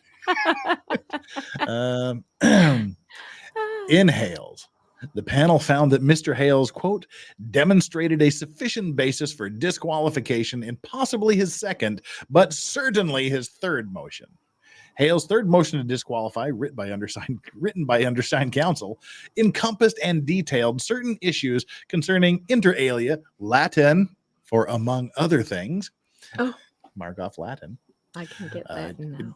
Encompassed and detailed certain issues concerning inter alia, Judge DeThomas's repeated, unfounded denigration of Hales' attorney and the hostility he displayed towards them, including gratuitous cross-examination and interrogation on collateral matters. Hales' third disqualification motion also addressed Judge DeThomas's lengthy accusatory order denying Hales' second disqualification motion as being an independent basis for disqualification. In the instant case, not only is there an undeniable continuation of the same pattern of judicial misconduct and unlawful exercise of judicial functions by Judge DeThomas's, it's actually worse. Surely it could not have escaped. So here we go. Yep, so she did. She She did. Surely it could not have escaped the panel that Judge DeThomas's not only took on the role of attorney for Mr. Griffith in interrogating counsel, not to mention in an unbalanced fashion, but the judge even became a witness for Mr. Griffith when he chimed in to answer on behalf of one of Griffith's attorneys, Kirchhoff, who hesitated for a long time when asked a question posed by Attorney Shockett after the judge placed Kirchhoff under oth. Here's the problem. Clearly, Randall and others in his law firm are not. They're not Star Trek fans. Otherwise, they would know it's Kirk out, not Kirk off. That's what we should have been calling her. Kirk out. Kirk out. Not only was the judge's answer wholly non-responsive to Shockett's question, the judge never made Attorney Kirchhoff answer that question directly. Yet Judge DeThomas has made highly prejudicial findings against Shockett in his April 18th order based on his own contrived and slanted inquiry. Oh, this is so beautiful. Beautiful that's paragraph. Very good writing. That is beautiful very paragraph, Doreen. Very well stated. Second bingos. Nice. Well, what happened in this case is no different than what we saw in Hales. Judge DeThomasis cannot keep from switching roles between being an attorney for one side and then going back to being the judge again. And it happens often, such that justice and fairness become a game of heads I win, tails you lose. That is exactly what happened here. And the flash drive with the recording of the April 12th hearing and the hearing transcript immediately bear that out. There we go. Watch the video is what they're saying there. Just watch it. Just plug in that little flash drive and give it a gander. Additionally, the written order of 412 denying the Gosney's first motion to disqualify states it does not establish such a factual foundation which would prompt an objectively reasonable person to fear he or she could not get a fair and impartial trial. While that order may not have consisted of over 2,500 words, like in Hales, that sentence alone shows that Judge DeThomasis took issue with and attempted to refute the allegations in the first disqualification motion, which is an independent basis for disqualification, as also noted in Hales. Further, as it pointed out in the Gosney's petition, Judge DeThomasis most certainly did take issue with the first motion to disqualify orally on the record, and is also a basis for his disqualification. That was just an awkward pause for no reason. This will get awkward. And Jill Ems asks, is Blam Blam the second son of Barney Rubble? And for Blam. Megan Fox. Welcome to Levy County. Pixar, it didn't happen. Thanks, Daniel, for the 5. Appreciate that. And back to live. The prejudicial accusatory language and pernicious. Ooh, there's a good word. We don't use pernicious nearly enough anymore. We do not use that word nearly enough. That's a good word. And by nearly enough, I mean never. We should bring pernicious back. It's pernicious that we don't say pernicious enough. The prejudicial accusatory language and pernicious characterizations directed at Attorney Shockett in an order of April 18th are no different than what this judge directed at all of Hale's attorneys in his 2/14/24 order denying Hale's second disqualification motion. Both orders contain a running diatribe of unfounded, unsupported attacks against Randall Shockett and his clients. This record reflects that the April 18th order is nothing more than a byproduct of Judge DeThomas's obvious personal bias against this particular attorney, Randall Shockett, which began in Hales and carried over into Gosney. It is appropriate for a court to issue the writ of prohibition in emergency cases to forestall an impending present injury. Hales v. Preston. This record clearly shows that as long as Judge DeThomasis continues to preside over the Gosney's ongoing civil case, present injury is not just impending, it's certain. For purposes of decisional uniformity, therefore, particularly in light of the August 7th opinion in Hales v. Preston, petitioners respectfully request that this court grant their motion for rehearing en banc. Cool. So is the motion for the rehear, like, yes, for them to rehear? Yes. So that means that they have the ability to accept or deny it. I guess, yeah. That's kind of nerve-wracking because if they deny it, it's over, right? Unless the Supreme Court wants to deal with it. Oh, right. You'd have to go to a higher court, right? Yeah, the state, I guess the Florida Supreme Court. Frankly, though, I don't know how they couldn't look at this and be like, I think we screwed up here. Because she's quoting them to themselves from the Hales case. But then again, you have to get judges to say, we made a mistake. And that's always very difficult. Yeah. Wherefore, petitioners respectfully request that this court grant their motion for rehearing and for consolidation, or alternatively, their motion for rehearing en banc in light of the foregoing points and arguments, and order all such other relief as is proper and just. Well, that is the end of the prepared phase of our evening. We currently have 1,008 people here, 400 on me and 600 on her. Yep. That sounds like a party. Well, so we can either just send you all leaving and scurrying about your business 30 minutes early, or we can spend 30 minutes reading some fun transcripts. What may be fun transcripts and could be horrifically We're not sure. They could be very boring.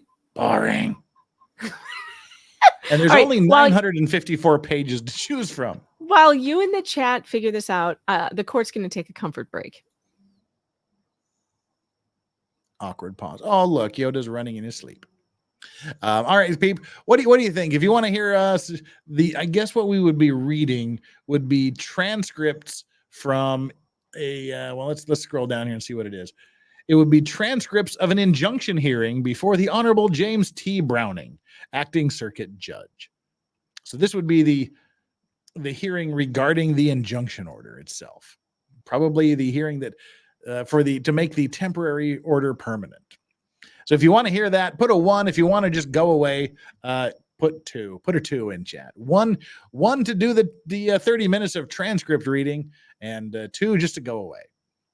And while she's gone, we don't want to make her feel bad, so we'll do this while she's gone. Well, that was the wrong button. That's the one I wanted. Thank you very much, Just Dawn, Soulless Ginger, for gifting 5 Legal Vices memberships. If you happen to be Jiraiya, J Cares, Urza. Hey, what's up, Urza? It's been a minute. John's Collection and Melly Cormier. Welcome. You guys got your free Legal Vices membership, and we will probably 2 weeks from tomorrow be having our next our September members only stream. So please stand by. Megan's back, and all of the ones in chat tell us that they want us to read the transcript. Oh, good. Okay. Susan said 2. Well, I hope you'll stick around anyway, Susan. Everyone but Susan wants to. Yeah. That's okay. Jiraiya said 2. You just got a free membership. Where are you going? Stick around. You're obligated to stick around here now. Squid Pro Quo only needs 21 subs to monetize. Well, throw down Squid Pro Quo's link there in the chat, and people go on over in and the chat. Squid Pro Quo's funny. That's awesome. Only 21. 21. I've been meaning to join her one of these days too. I just got to get it on the calendar. And Megan, what's your next sub goal? Oh, well, I'm trying to get to 50,000. And right now I am at, let's see, where are we at? 176. So we're getting there. I had a really hard time getting to 45,000. It's like those milestones are just like, they keep unsubscribing people, and so that you can't hit them. It's really strange. Yeah, and then as soon as I passed 45, it started going up again.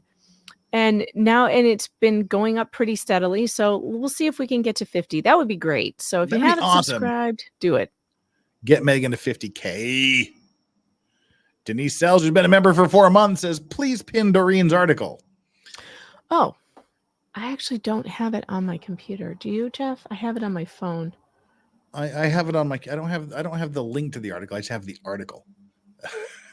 Well, how do you have that? Okay, I have the link. Let me send it to myself, and then I can. Maybe I have the link. I don't know. I have the link. All right. I thought I sent it to you. What I'm going to do is I'm going to send it to you on Twitter, and then that way we'll both have it on the computer, because I have such a difficult time doing this. My phone, because I don't have a Mac anymore, my phone and my computer don't talk. And that's always, and so if it's on my phone, it's like a whole thing. Stupid. Squid has 497 subs, just a few more. And there's a car with no muffler idling outside the building here. I hear that. I didn't have that on the bingo card, though, unfortunately. It just sounds like someone blowing into a bottle. Just. All right. I just sent it to you. Cool. All right, good. I will put the link to this in the description of the video. I'll put that in there now, so it'll be up there. And I can also drop it in the chat. Groovy, please do. All right. Well, JKD Books is legal advice. You moved to Indiana. No. See, this is the thing. The weekend here. This is the only bad part of summer. From now, what time is it? Around midnight, 11:40 p.m. until about 2 a.m. There's this beautiful bridge where, if you saw the movie Black Panther, when they came to Busan, Korea, as part of the movie, and they filmed this car chase scene with Black Panther on top of a blue BMW fighting on a bridge. That bridge is right outside my window. At the beginning, when you're watching Black Panther, the first one, and it says Busan, Korea, if you watch it in these full cinema aspect ratio, my house is in that movie. So, so that bridge from Black Panther where he's on top of the BMW having a big fight scene, that's right outside my window. It's about 3 miles. Oh, that's cool. Long. Yeah, it's about 3 miles long. So you get the supercars, the people that have the McLarens and the Ferraris. They've got nowhere to run those, so they wait till everybody goes to sleep on a Friday night, and then they just run back and forth on the bridge for about 3 hours. And so it just sounds like back and forth, and it's they idle outside here for a little bit. So anyway, that's enough of what's outside my window. Let's talk about Judge for a minute. This is the deceased Judge James T. Browning. So he's not the bad judge. So we don't have to do evil judge voice for him. All right, who am I going to be? I don't know. Let's see. This is the transcript for the injunction hearing from 2019, September 11th, 2019. Oh, the one that they got it granted. Oh, this should be interesting. So who's appearing here? Appearances. Okay. Court, parties. Gosney. Do you want to be Gosney and Griffith? We got court. Gosney, Griffith, McAuliffe. You have to be Ms. McAuliffe. I'll be Ms. McAuliffe, and you be the court. Okay. And I'll answer the other. I'll be the others, I guess. All That'll right, work. Court. I'll be Court, Gosney. You be Griffith. And McAuliffe. Okay. But McAuliffe is going to be questioning. God, there's too many people here. Too many people. I can get out the voice changer. Wait, let's see. I have my Sally Smith voice at the ready. So the petitioners are the Gosneys. Or my Reddit voice. Okay, McAuliffe works for the Gosneys. So I'll have to be Gosney and you have to be McAuliffe. And Jones is for Griffith. Oh, Jesus. What's the problem, Jeff? I don't know. Just stop taking the testosterone. This is my Sally Smith voice. I like kidnapping kids from parents at hospitals and accusing them of child abuse when their kids are sick. It's just a thing I do. Great. So you be Ms. McAuliffe, and I will be the Gosneys, and who's going to be Griffith? Do you want to be do you want to be the court or Griffith? Either one. I don't care. I'll be the court. You be Griffith. Okay. You're funnier as Griffith. Potentially. All right. Bronson, Florida, Wednesday, September 11th, 2019, 10:03 a.m. The following proceedings were conducted, the petitioner and respondent being present.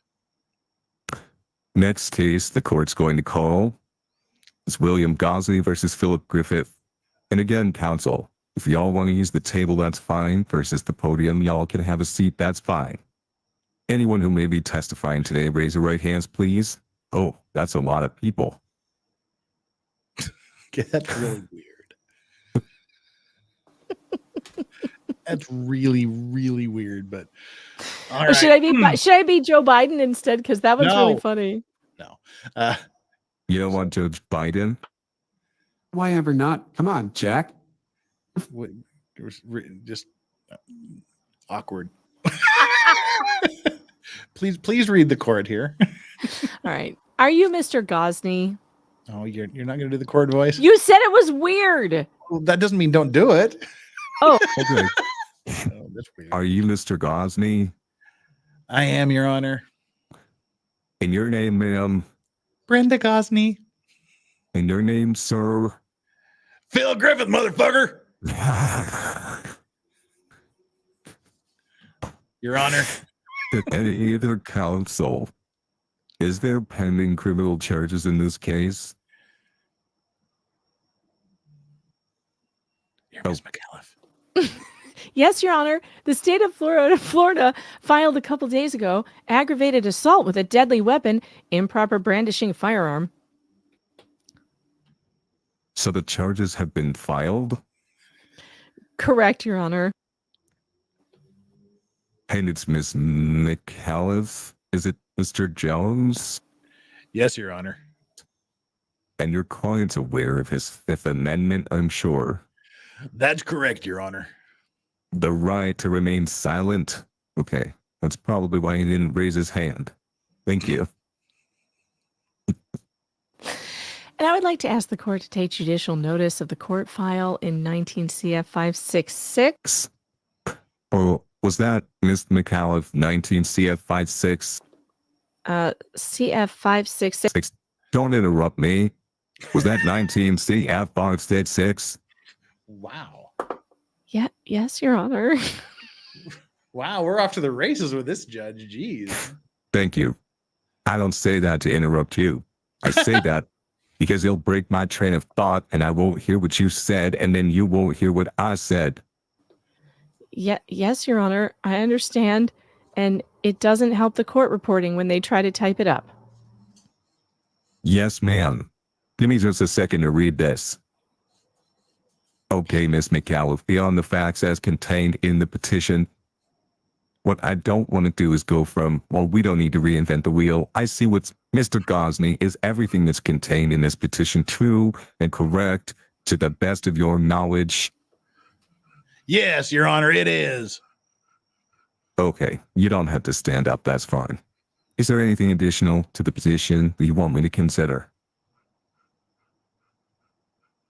I keep forgetting this is me. There is one issue. My understanding is that that at this point the other side is not intending to object to the injunction other than to one. Is that correct, Mr. Jones? Interrupting. Yes, Your Honor. If I may address the court. Absolutely. Sir, I represent Mr. Griffith on this criminal matter. Yes, sir. So on the 10th of July, he was arrested, and I went to his first appearance. Judge Davis was the judge. Unfortunately, why we're here this morning is that they're neighbors. And so I explained to Judge Davis the situation. He waived the 500-foot buffer rule for the criminal case. A couple days later, this injunction was filed. In the injunction, the 500-foot residential residence buffer rule was in the injunction, so Mr. Griffith has been displaced. He is now charged with a felony case, which is now pending. We're intending to litigate, so we're not contesting the injunction. We are stipulating that the court can enter the injunction. I see based upon the allegations, there's enough for that. However, we are objecting to the 500-foot buffer rule, and I do have legal arguments to make for that reason. Miss McAuliffe, are you objecting to that? The 500 foot? Yes. Correct. Yes. Okay, let's hear your legal argument then, Mr. Jones. Okay, for those who don't know what's going on, as he mentioned, they've given this protective order against the Gosneys. I mean, against the Griffiths, and they have to stay at least 500 feet away from the Gosneys. The problem is he lives less than 500 feet away from the Gosneys.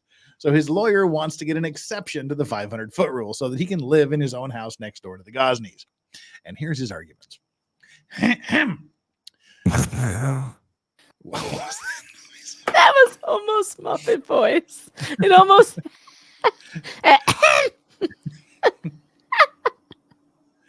Yes, Your Honor. So, and I do have testimony if the court needs it, but my client lives at someplace we're not going to read. The petitioner lives somewhere else. I believe that the temporary injunction does not take into account the unique situation of the parties. I have two cases for the court's consideration, if I may. Absolutely. Hand one. Give them to the lieutenant. You gave me one. Oh, sorry. You gave me one. Miss McAuliffe, do you have copies of those case law? I do not. Thank you. Oh, now I do. And I always like it when people highlight what they want me to consider. that means he doesn't have to read the rest of it. If you can just direct me to the case and where you want to direct my attention. Yes, Your Honor. So Givens v. Holmes, if I may just make a rundown for the court. Sure. This is a stalking injunction. There was no testimony taken during the actual hearing. The court granted a 500-foot injunction rule, and the respondent appealed it. I would say on page 3 of the actual case, and it's the second full paragraph where it says, Mr. Givens contends that the final portion enjoining him from 500 feet prevents him from accessing and using his property. He tells us that the parties live approximately 90 feet from each other. He thinks that any restrictions would render him unable to access his yard and residence. Therefore, he now asserts and buffer zone provided is overbroad and violates his fundamental right under Article 1, Section 2 of the Florida Constitution to acquire and protect property. If you see it, it references another case. Then the court says we agree. And the other issue in this case is that there wasn't a contemporaneous injunction or a contemporaneous objection to the court's ruling. I think there was no testimony taken, and if I may point the court then to the next page, or if the court just wants to continue reading, there's only one more page after that. Give me just a second. Sure. I'm still reading the case, but is the parties like directly adjacent property? They share a fence, Your Honor. Well, okay. And Your Honor, I do have Wait, to, that's me. And Your Honor, I do have to help clarify. I have, and I was going to enter into evidence. I have a picture, which I've already shared with the defense, showing a couple of overviews of the properties to show where exactly, because all of these issues are arising in one small section of the property, which is why, and I actually offered counsel, hey, come up with a 10-foot, 20-foot, 30-foot something, because there's one, what I call this hot spot on this property, which is where an addition was being built by Mr. Griffith. There's been loud music. Multiple other neighbors are actually here. Many complaints. Many complaints have been going on from the beginning of this year. I'm not here about music. Yeah, yes, Your Honor.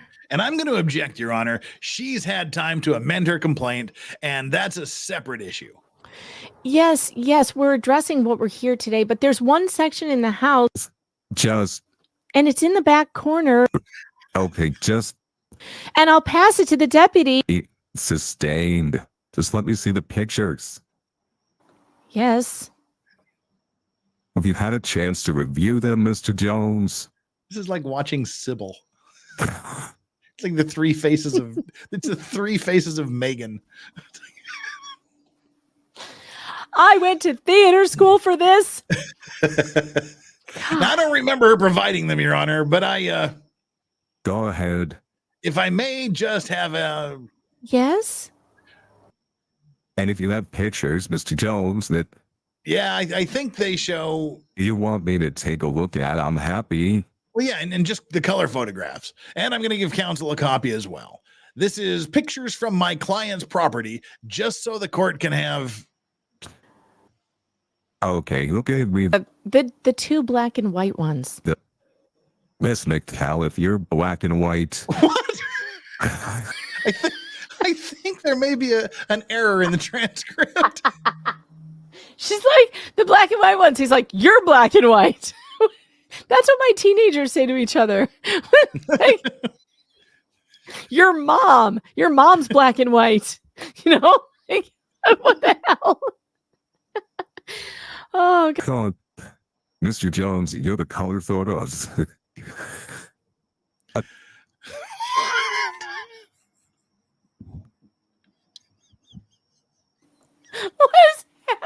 What was that noise? What is happening in this court? I don't know. I'm just waiting for a chance to say something. It's your turn now. I'm talking to Mr. Jones. Answer the fucking question, Jeff. I'm too busy laughing at your black and white. No, you're the colored one. Yes, Your Honor. Y'all can have a seat. Ms. McAuliffe, you indicated a hot spot. What?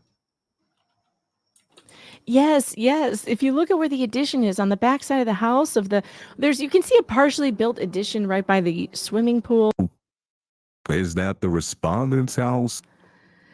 That is the respondent's property where the pool is and the built addition, partially built addition are. And the petitioners, obviously, you can see the closeness of that fence line. And I will say that after the arrest of the felony charge, then I understand the pool was ordered previously, but the location of the pool was then put in the following weekend. And then, of course, the respondent has not been back to the property because the injunction has been in place. All of the escalations, etc., gun issues have occurred on that back corner, which is why when I suggested to opposing counsel to try to come up with some physical way to keep these two parties, and my suggestion was, because you can clearly see it, the front of the house on the opposite side where my client said there was a space there that the pool could have been placed, they said no, that wasn't where they wanted to have the pool. But the closeness of these two parties and the use of the gun, and of course, it does seem feasible that, obviously shortening the distance to be apart, but that does not seem that it would be feasible. And I don't know whether they finished their argument, but the issue I see with the cases provided, they don't give any facts into the background of the cases, which No, I'm just talking about this photo. Yes, well... And I'm not getting into anything else. Okay, I won't make arguments. Mr. Jones. If I may. Anything that you want, you can respond to her. Sure. And also anything you want to take to note in your photographs that you provided? Yes, Your Honor, they do share a pool. Or excuse me, they do share a fence. Don't share pools. That apparently from what we know recently, sharing pools and hot tubs never leads to a good conclusion. Oh my God. The issue do where not share pools or hot tubs. No. Just bad. The issue where they're talking about this hotspot, it's an addition that my client's working on. He's a licensed carpenter, and it's basically sitting unfinished at this time. If we're going to talk about negotiations, they're saying if we moved the pool, they would have agreed to something, which doesn't make any sense to me. The pool was done right. They applied for a permit. It was granted a month before they installed it. It has nothing to do with these actions. And again, I would just say that allowing the 500-foot rule violates his constitutional rights. This is his only property. He's had to, since his temporary injunction has happened, he's had to live in two places.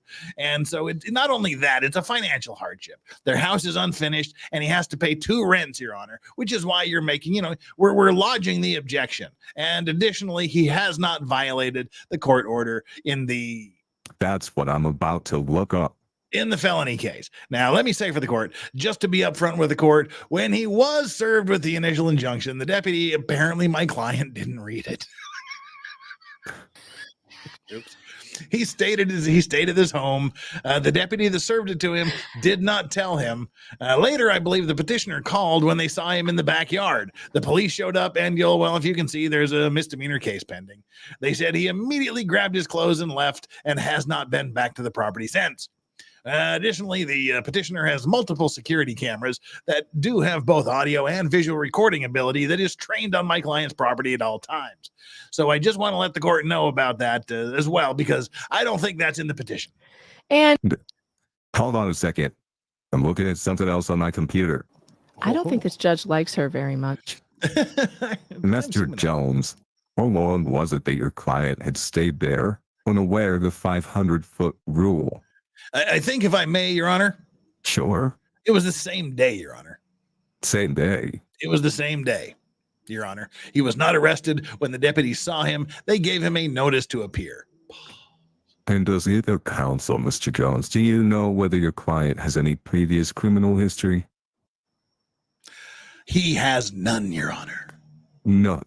And let me get back to Mr. Caliph. Can you tell me, I can look at I brought it up on my computer and I can read the information, but in the body of the petition, I see 2 separate incidents occurring, one on July 8th and the other on July 10th.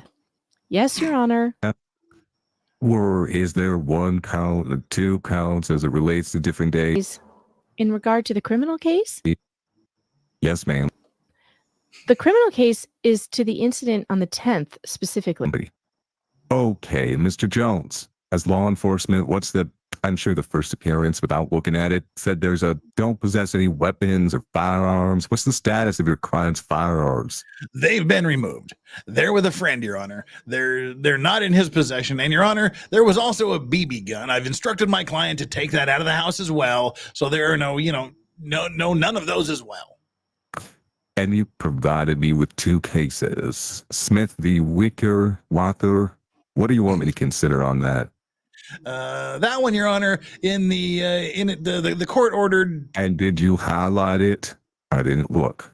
Oh, I apologize. I didn't want to. No, you did highlight it. Oh, you did. You did. Oh, I did highlight? Okay. Yeah, I said it before I looked. I must have given you my copy. But I apologize, but.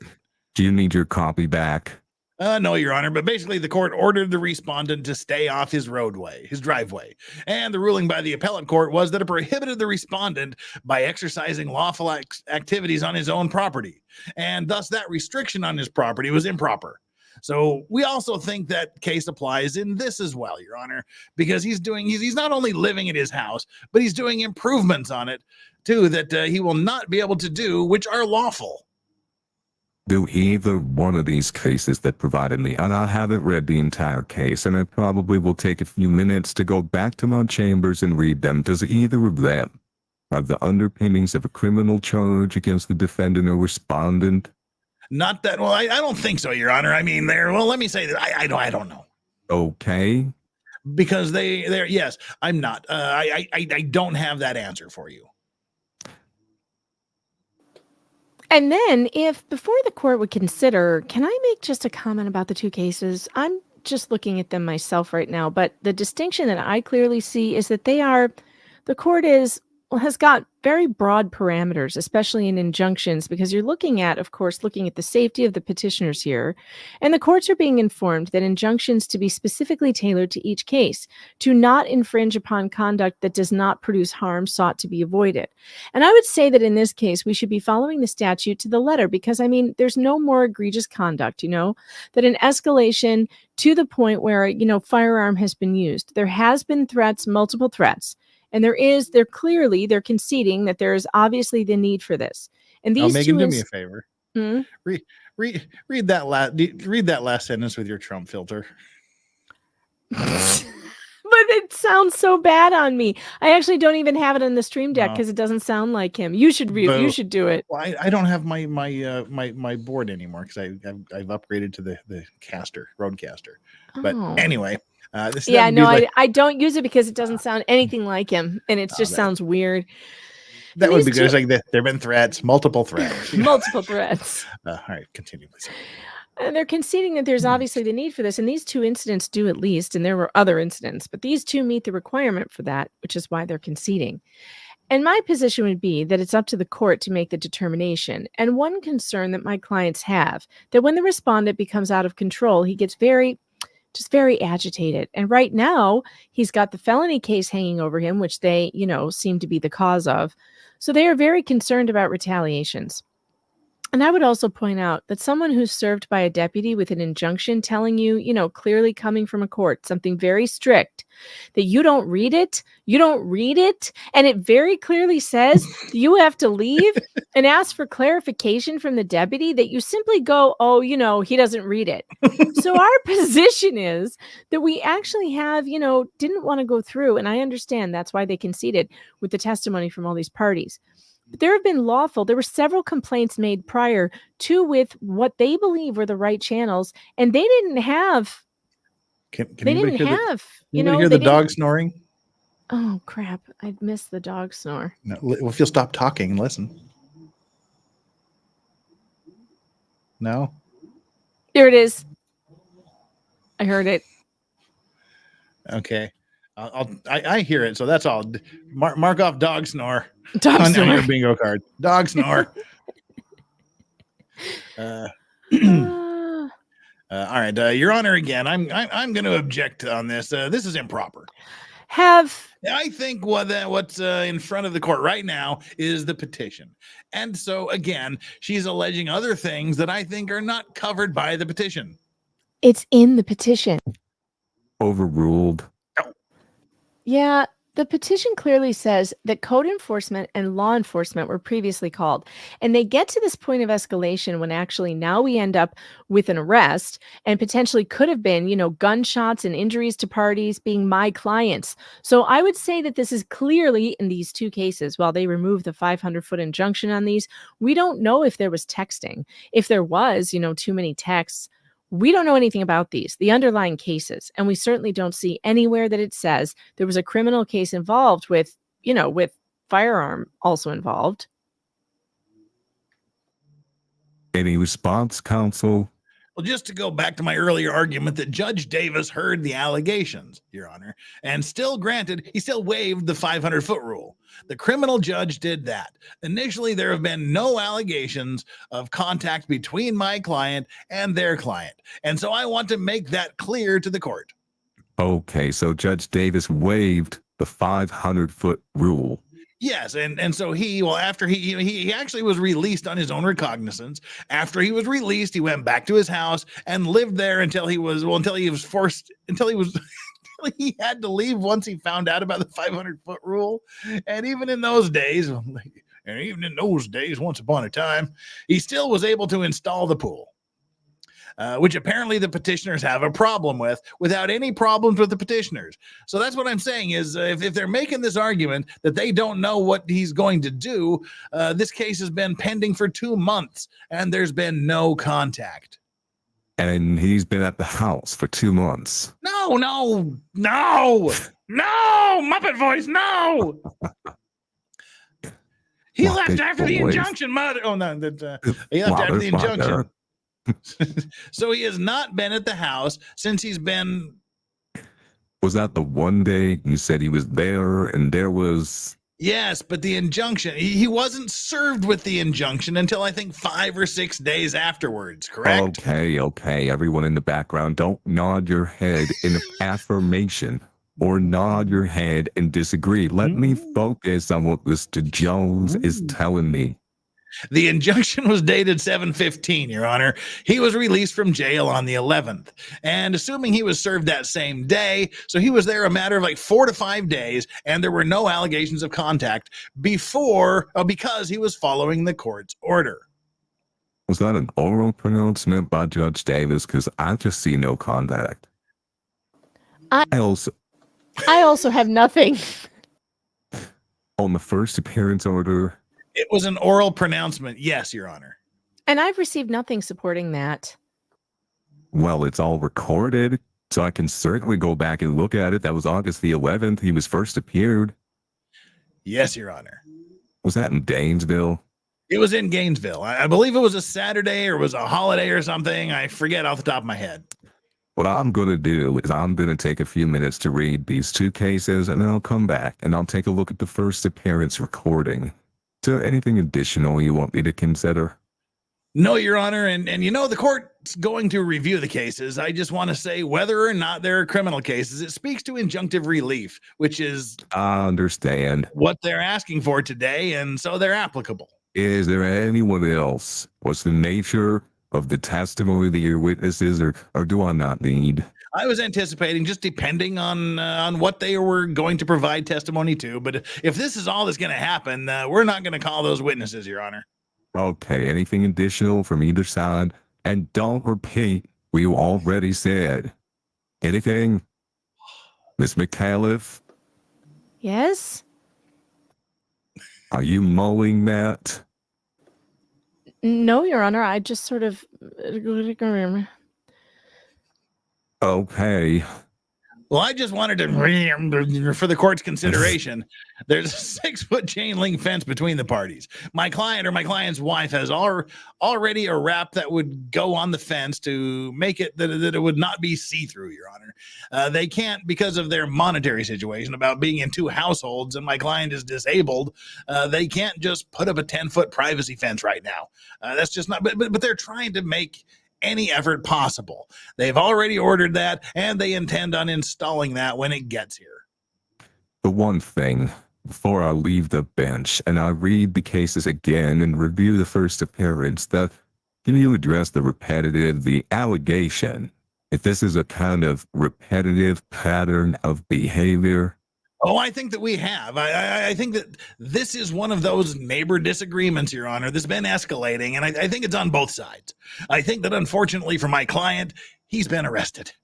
And, this isn't the first time they've tried to get an injunction against my client. The last one was dismissed. So we agree. I think my client understands his most pressing issue is being able to live at his house, and he's willing to listen to the court's order. So I'm not disagreeing with that assessment of what's going on. Yes, Your Honor, I would like to address two things since it was raised. The specific, and I had mentioned it, and the court didn't want to hear it because, however, it has now been raised by the other party. Both my clients had filed for an injunction at the beginning of the year based on the harassment, the loud noise, the cussing, the screaming, threats across a fence, etc. At that time, they actually filed it under they filed it under domestic violence. And the judge said, if anything else happens, come back. And maybe they did the repeat, but it hadn't escalated. So then at that point, and it's in the court record, I would draw the court's attention to the court file then, since it was raised. And I have a copy of it here if the court would like to, if it's easier for the court to have a copy of 19 DR 05. I believe it's 05 and 6, and specifically sworn 19 DR what?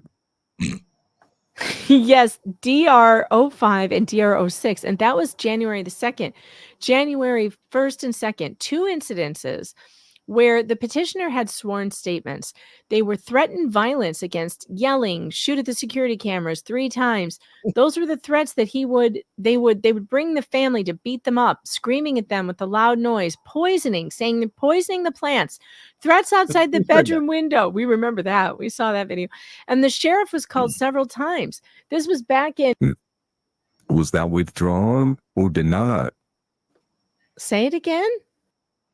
The injunction was not granted. The injunctions were not granted, and there was a note that just said to, if anything else happened more than the yelling and the screaming, to refile, which we have now had. This behavior has been ongoing and is escalated to where we are right now, which is why the parameters, our position is the parameters need to go in place. And we do have, parties here that were neighbors from a ways away, that the harassment of the noise and the screaming was going on for months and months. Okay. Bottom line is the court is going to enter a permanent injunction, and I'm going to leave the bench to consider the 500-foot waiving that. I will be until the court dissolves it. It will be until it dissolves it. So it's until further order of the court. It's a permanent injunction. I'm ordering no weapons, no ammunition, no firearms, no contact. I'm ordering a mental health evaluation and treatment. Now I will go and consider the 500-foot waiver. Who the hell is Mr. Fugate? I don't know. He's one of those many people. The court was like, who are all these people? Your Honor, if I may, is there any chance that you're going to need testimony after you come back from, well, technically it's code enforcement? Because if not, we'd have to be dismissed. I can't. I didn't call them, so. We did call them. And again, it's going to depend on what the judge. And for the record, this is Mr. Fugate on behalf of code enforcement. Technically, it's code enforcement. Yes, sir. Well, I've already issued the injunction, and the only thing I'm considering is the 500-foot waiver.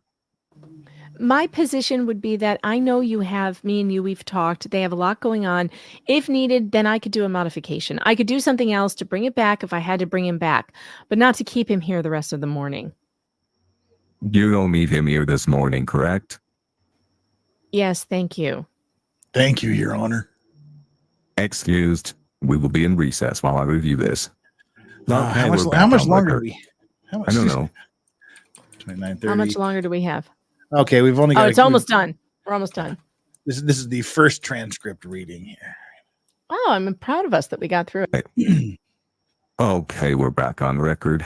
It took me a little bit of additional time. I've had the opportunity to hear argument of counsel. I've considered the case law that's been presented, and also to review the first appearance. The problem, what took me so long, is I thought I was reading someone's bad handwriting as August the 11th, and it was July the 11th, so I had to go back to the file and figure out when the arrest occurred and when they first appearanced him.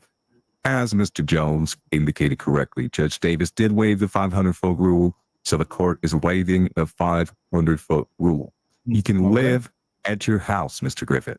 But right now, if you're facing aggravated assault with a firearm, and I'm sure your attorney will instruct you, you're presumed innocent until proven guilty, but that particular charge carries a minimum mandatory prison sentence. So whatever grievance you have with your neighbor, whether it's justified or not justified, you're the person who's sitting in the breach. So when I say that you can stay there, you can't have any contact with him. You can't sit in out on a lounge chair and stare in his direction. He does not exist to you, nor his family. I don't want, and hostile contact can be verbal, it can be nonverbal, it can be by action, or it can be physical. You're to have no contact with him, direct or indirect, okay? Don't do anything to provoke him, because right now this is a civil matter, and I've granted the injunction. I do believe that it would be burdensome, and burdensome is the only one of the considerations of the court, the safety between the parties. Because just as easily as an allegation of one person drawing a firearm at another person, and as they appear to be the aggressor, I've seen other cases where the other person drew a firearm and the aggressor became the victim. So the bottom line is no contact whatsoever. You and your family have no contact with him whatsoever, Mr. Gosney. And again, if you have any concerns, then that is something to report to your attorney, but first to law enforcement, and they can take whatever appropriate action. Is there anything else? I'm going to return the photos. I've considered them. I don't think there's a reason. Does either party want those entered into evidence? I mean, it's just you've testified to it, so the parties are not indicating they want it entered into evidence. Ms. Gibson, are you preparing me? I am. On the mental health evaluation, does it need to provide proof to the court in so many days, or? He needs to provide proof of the mental health evaluation within 30 days. Anything else from respective counsel, Mr. Jones? There is, Your Honor. Miss Gosney's not on the injunction.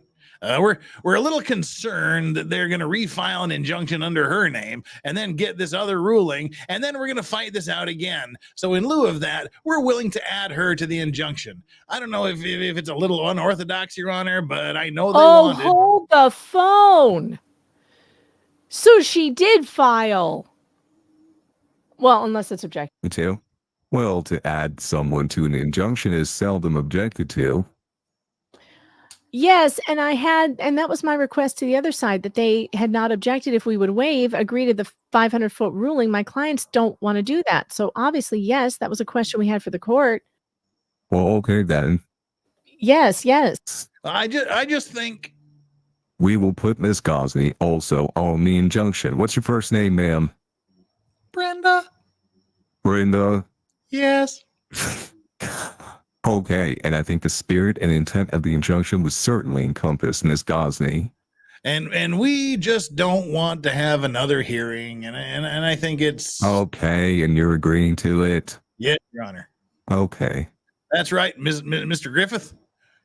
Yes, motherfucker. Okay. Okay. Okay. Where is the criminal case at this time? Is it just in? It was just filed on case management is October 23rd. Okay, y'all can have a seat. We'll just be at ease until the attorney, not but Ms. Gibson finishes up doing the injunction. And Your Honor, I do have another matter I have to attend to. Is it okay if I leave, or would you like me to stay? No, all that's going to be, we're just going to, Okay, I figured.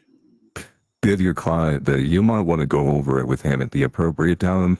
Okay. But no, there's nothing else that we're going to do, or I'm not taking any more testimony or anything. All right. Thank you, Your Honor. Have a great day. Yes, sir. Oh, it's the Columbo moment. Oh, Your Honor, there is one more issue. I'm sorry. Oh. Mr. Griffith is already receiving mental health treatment. He sees a neuropsychologist in Gainesville. I have a name for you. Well, then all you have to do is supplement the record. I'm not going to make him duplicate something, as long as he can provide proof to the clerk. Notice of treatment? That he's receiving mental health. Yes, Your Honor. Services. I will. Thank you. And everyone can receipt back. We have another case to do. There you go. And scene. By the way, so Judge DeThomas's reamed Randy's ass because Brenda Gosney apparently didn't file a petition in this case. Well, here's the proof that they added her to it. Mm-hmm. Remember? Yep. Oh my God. What you're saying Judge DeThomas has made a mistake? Is that what you're saying? Yeah, and he spent and wasted a whole bunch of court time reaming Randy's ass for it, just chewing his ass out. Like, well, she didn't file, you didn't file, you made a mistake, and this is all a mistake. You don't know what you're talking about. I hate this guy. I'm telling you, I don't say that very often, but my God. Here's where the fun begins on page 49. Griffith's deposition transcription goes from page 49 to 460. Holy crap. I can't wait. We pages. Really do need to read Griffith's deposition with you in that voice. Yes, motherfucker. It's going to be hilarious. I'll have to listen to his actual voice a little bit more.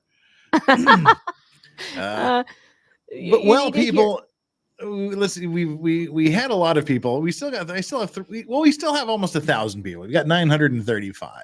So nice. we only lost about 70 during that reading.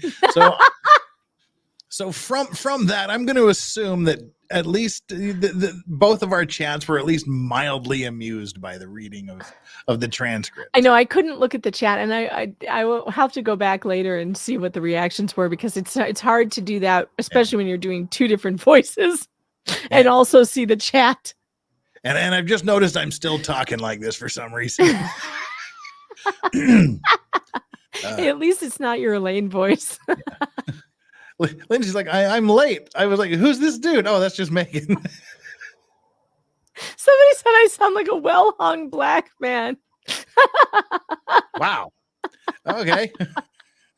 Which is, I don't know what I sound like, because I also can't hear myself. I can't hear it till the replay.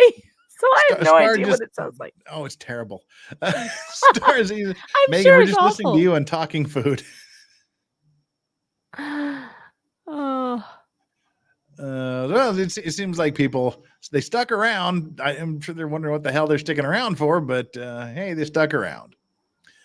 And while Megan tells you a little bit about her and why you should be subscribing to her channel, I'm going to find a place to send us all.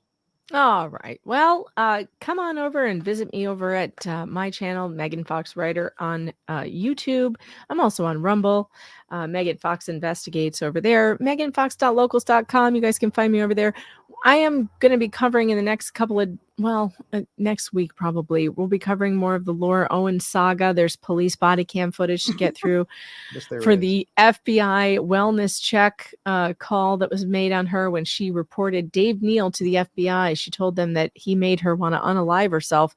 And then the FBI sent the police to her house, and there is body cam footage. We're going to go over it seriously soon. I just don't know when. Maybe this afternoon. I might actually do that this afternoon. We'll see. But yeah, check it out. Subscribe, like, and make sure you do the same for Jeff, because if you're on my channel and you haven't subscribed yet to Legal Vices, I don't know what you're waiting for. Please get over there and do that. Yeah. And we Megan and I, we need to keep moving in the right direction. Yes. Subscriber wise, and you all make it possible. And speaking of making things possible, I'm looking to see where to send us.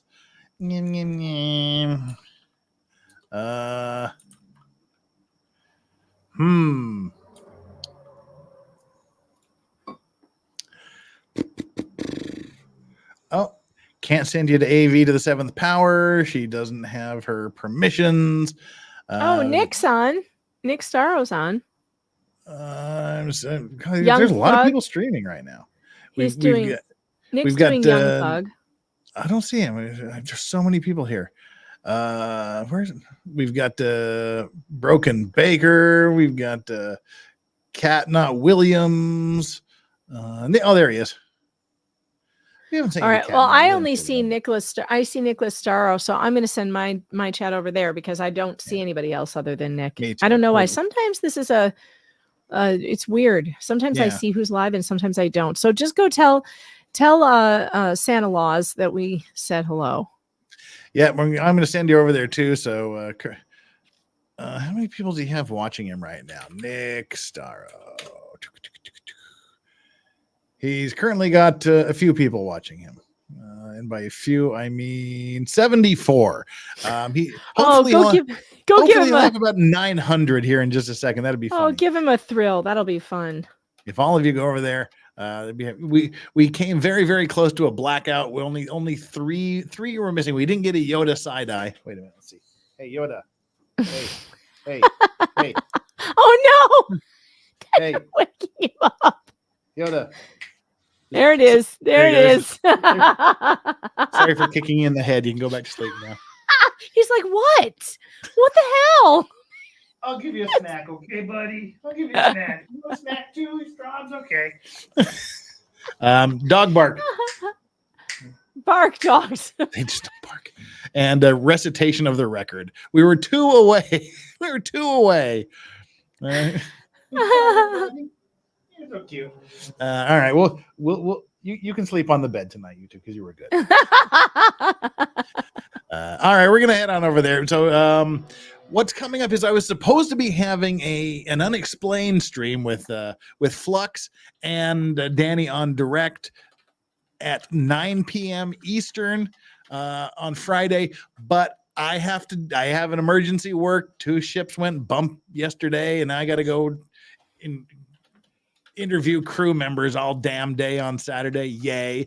So the unexplained stream has been bumped from Friday at 9 p.m. to Saturday at 9 p.m. So join us Saturday at 9 p.m. where we'll be talking to my good friend from Crown Fox Productions, who she is a Bigfoot hunter, a ghost hunter, and possibly a medium. So we'll be talking to her. And then next Monday, probably going to either do the new Lynette videos or catching up on Sarah Boone. We're going to be doing one of those 2 things on Monday. Any last words, Megan? No, but I'm getting ready to watch Nicholas's reaction. This is going to be fun. Too. I've got it all queued up. Me too. And I've really got to stop talking like this. I'm done now. All right, let's go, people. Tell Nick Starro that Megan and I sent you guys. Take care, everybody. We'll see you when we sees you. Bye.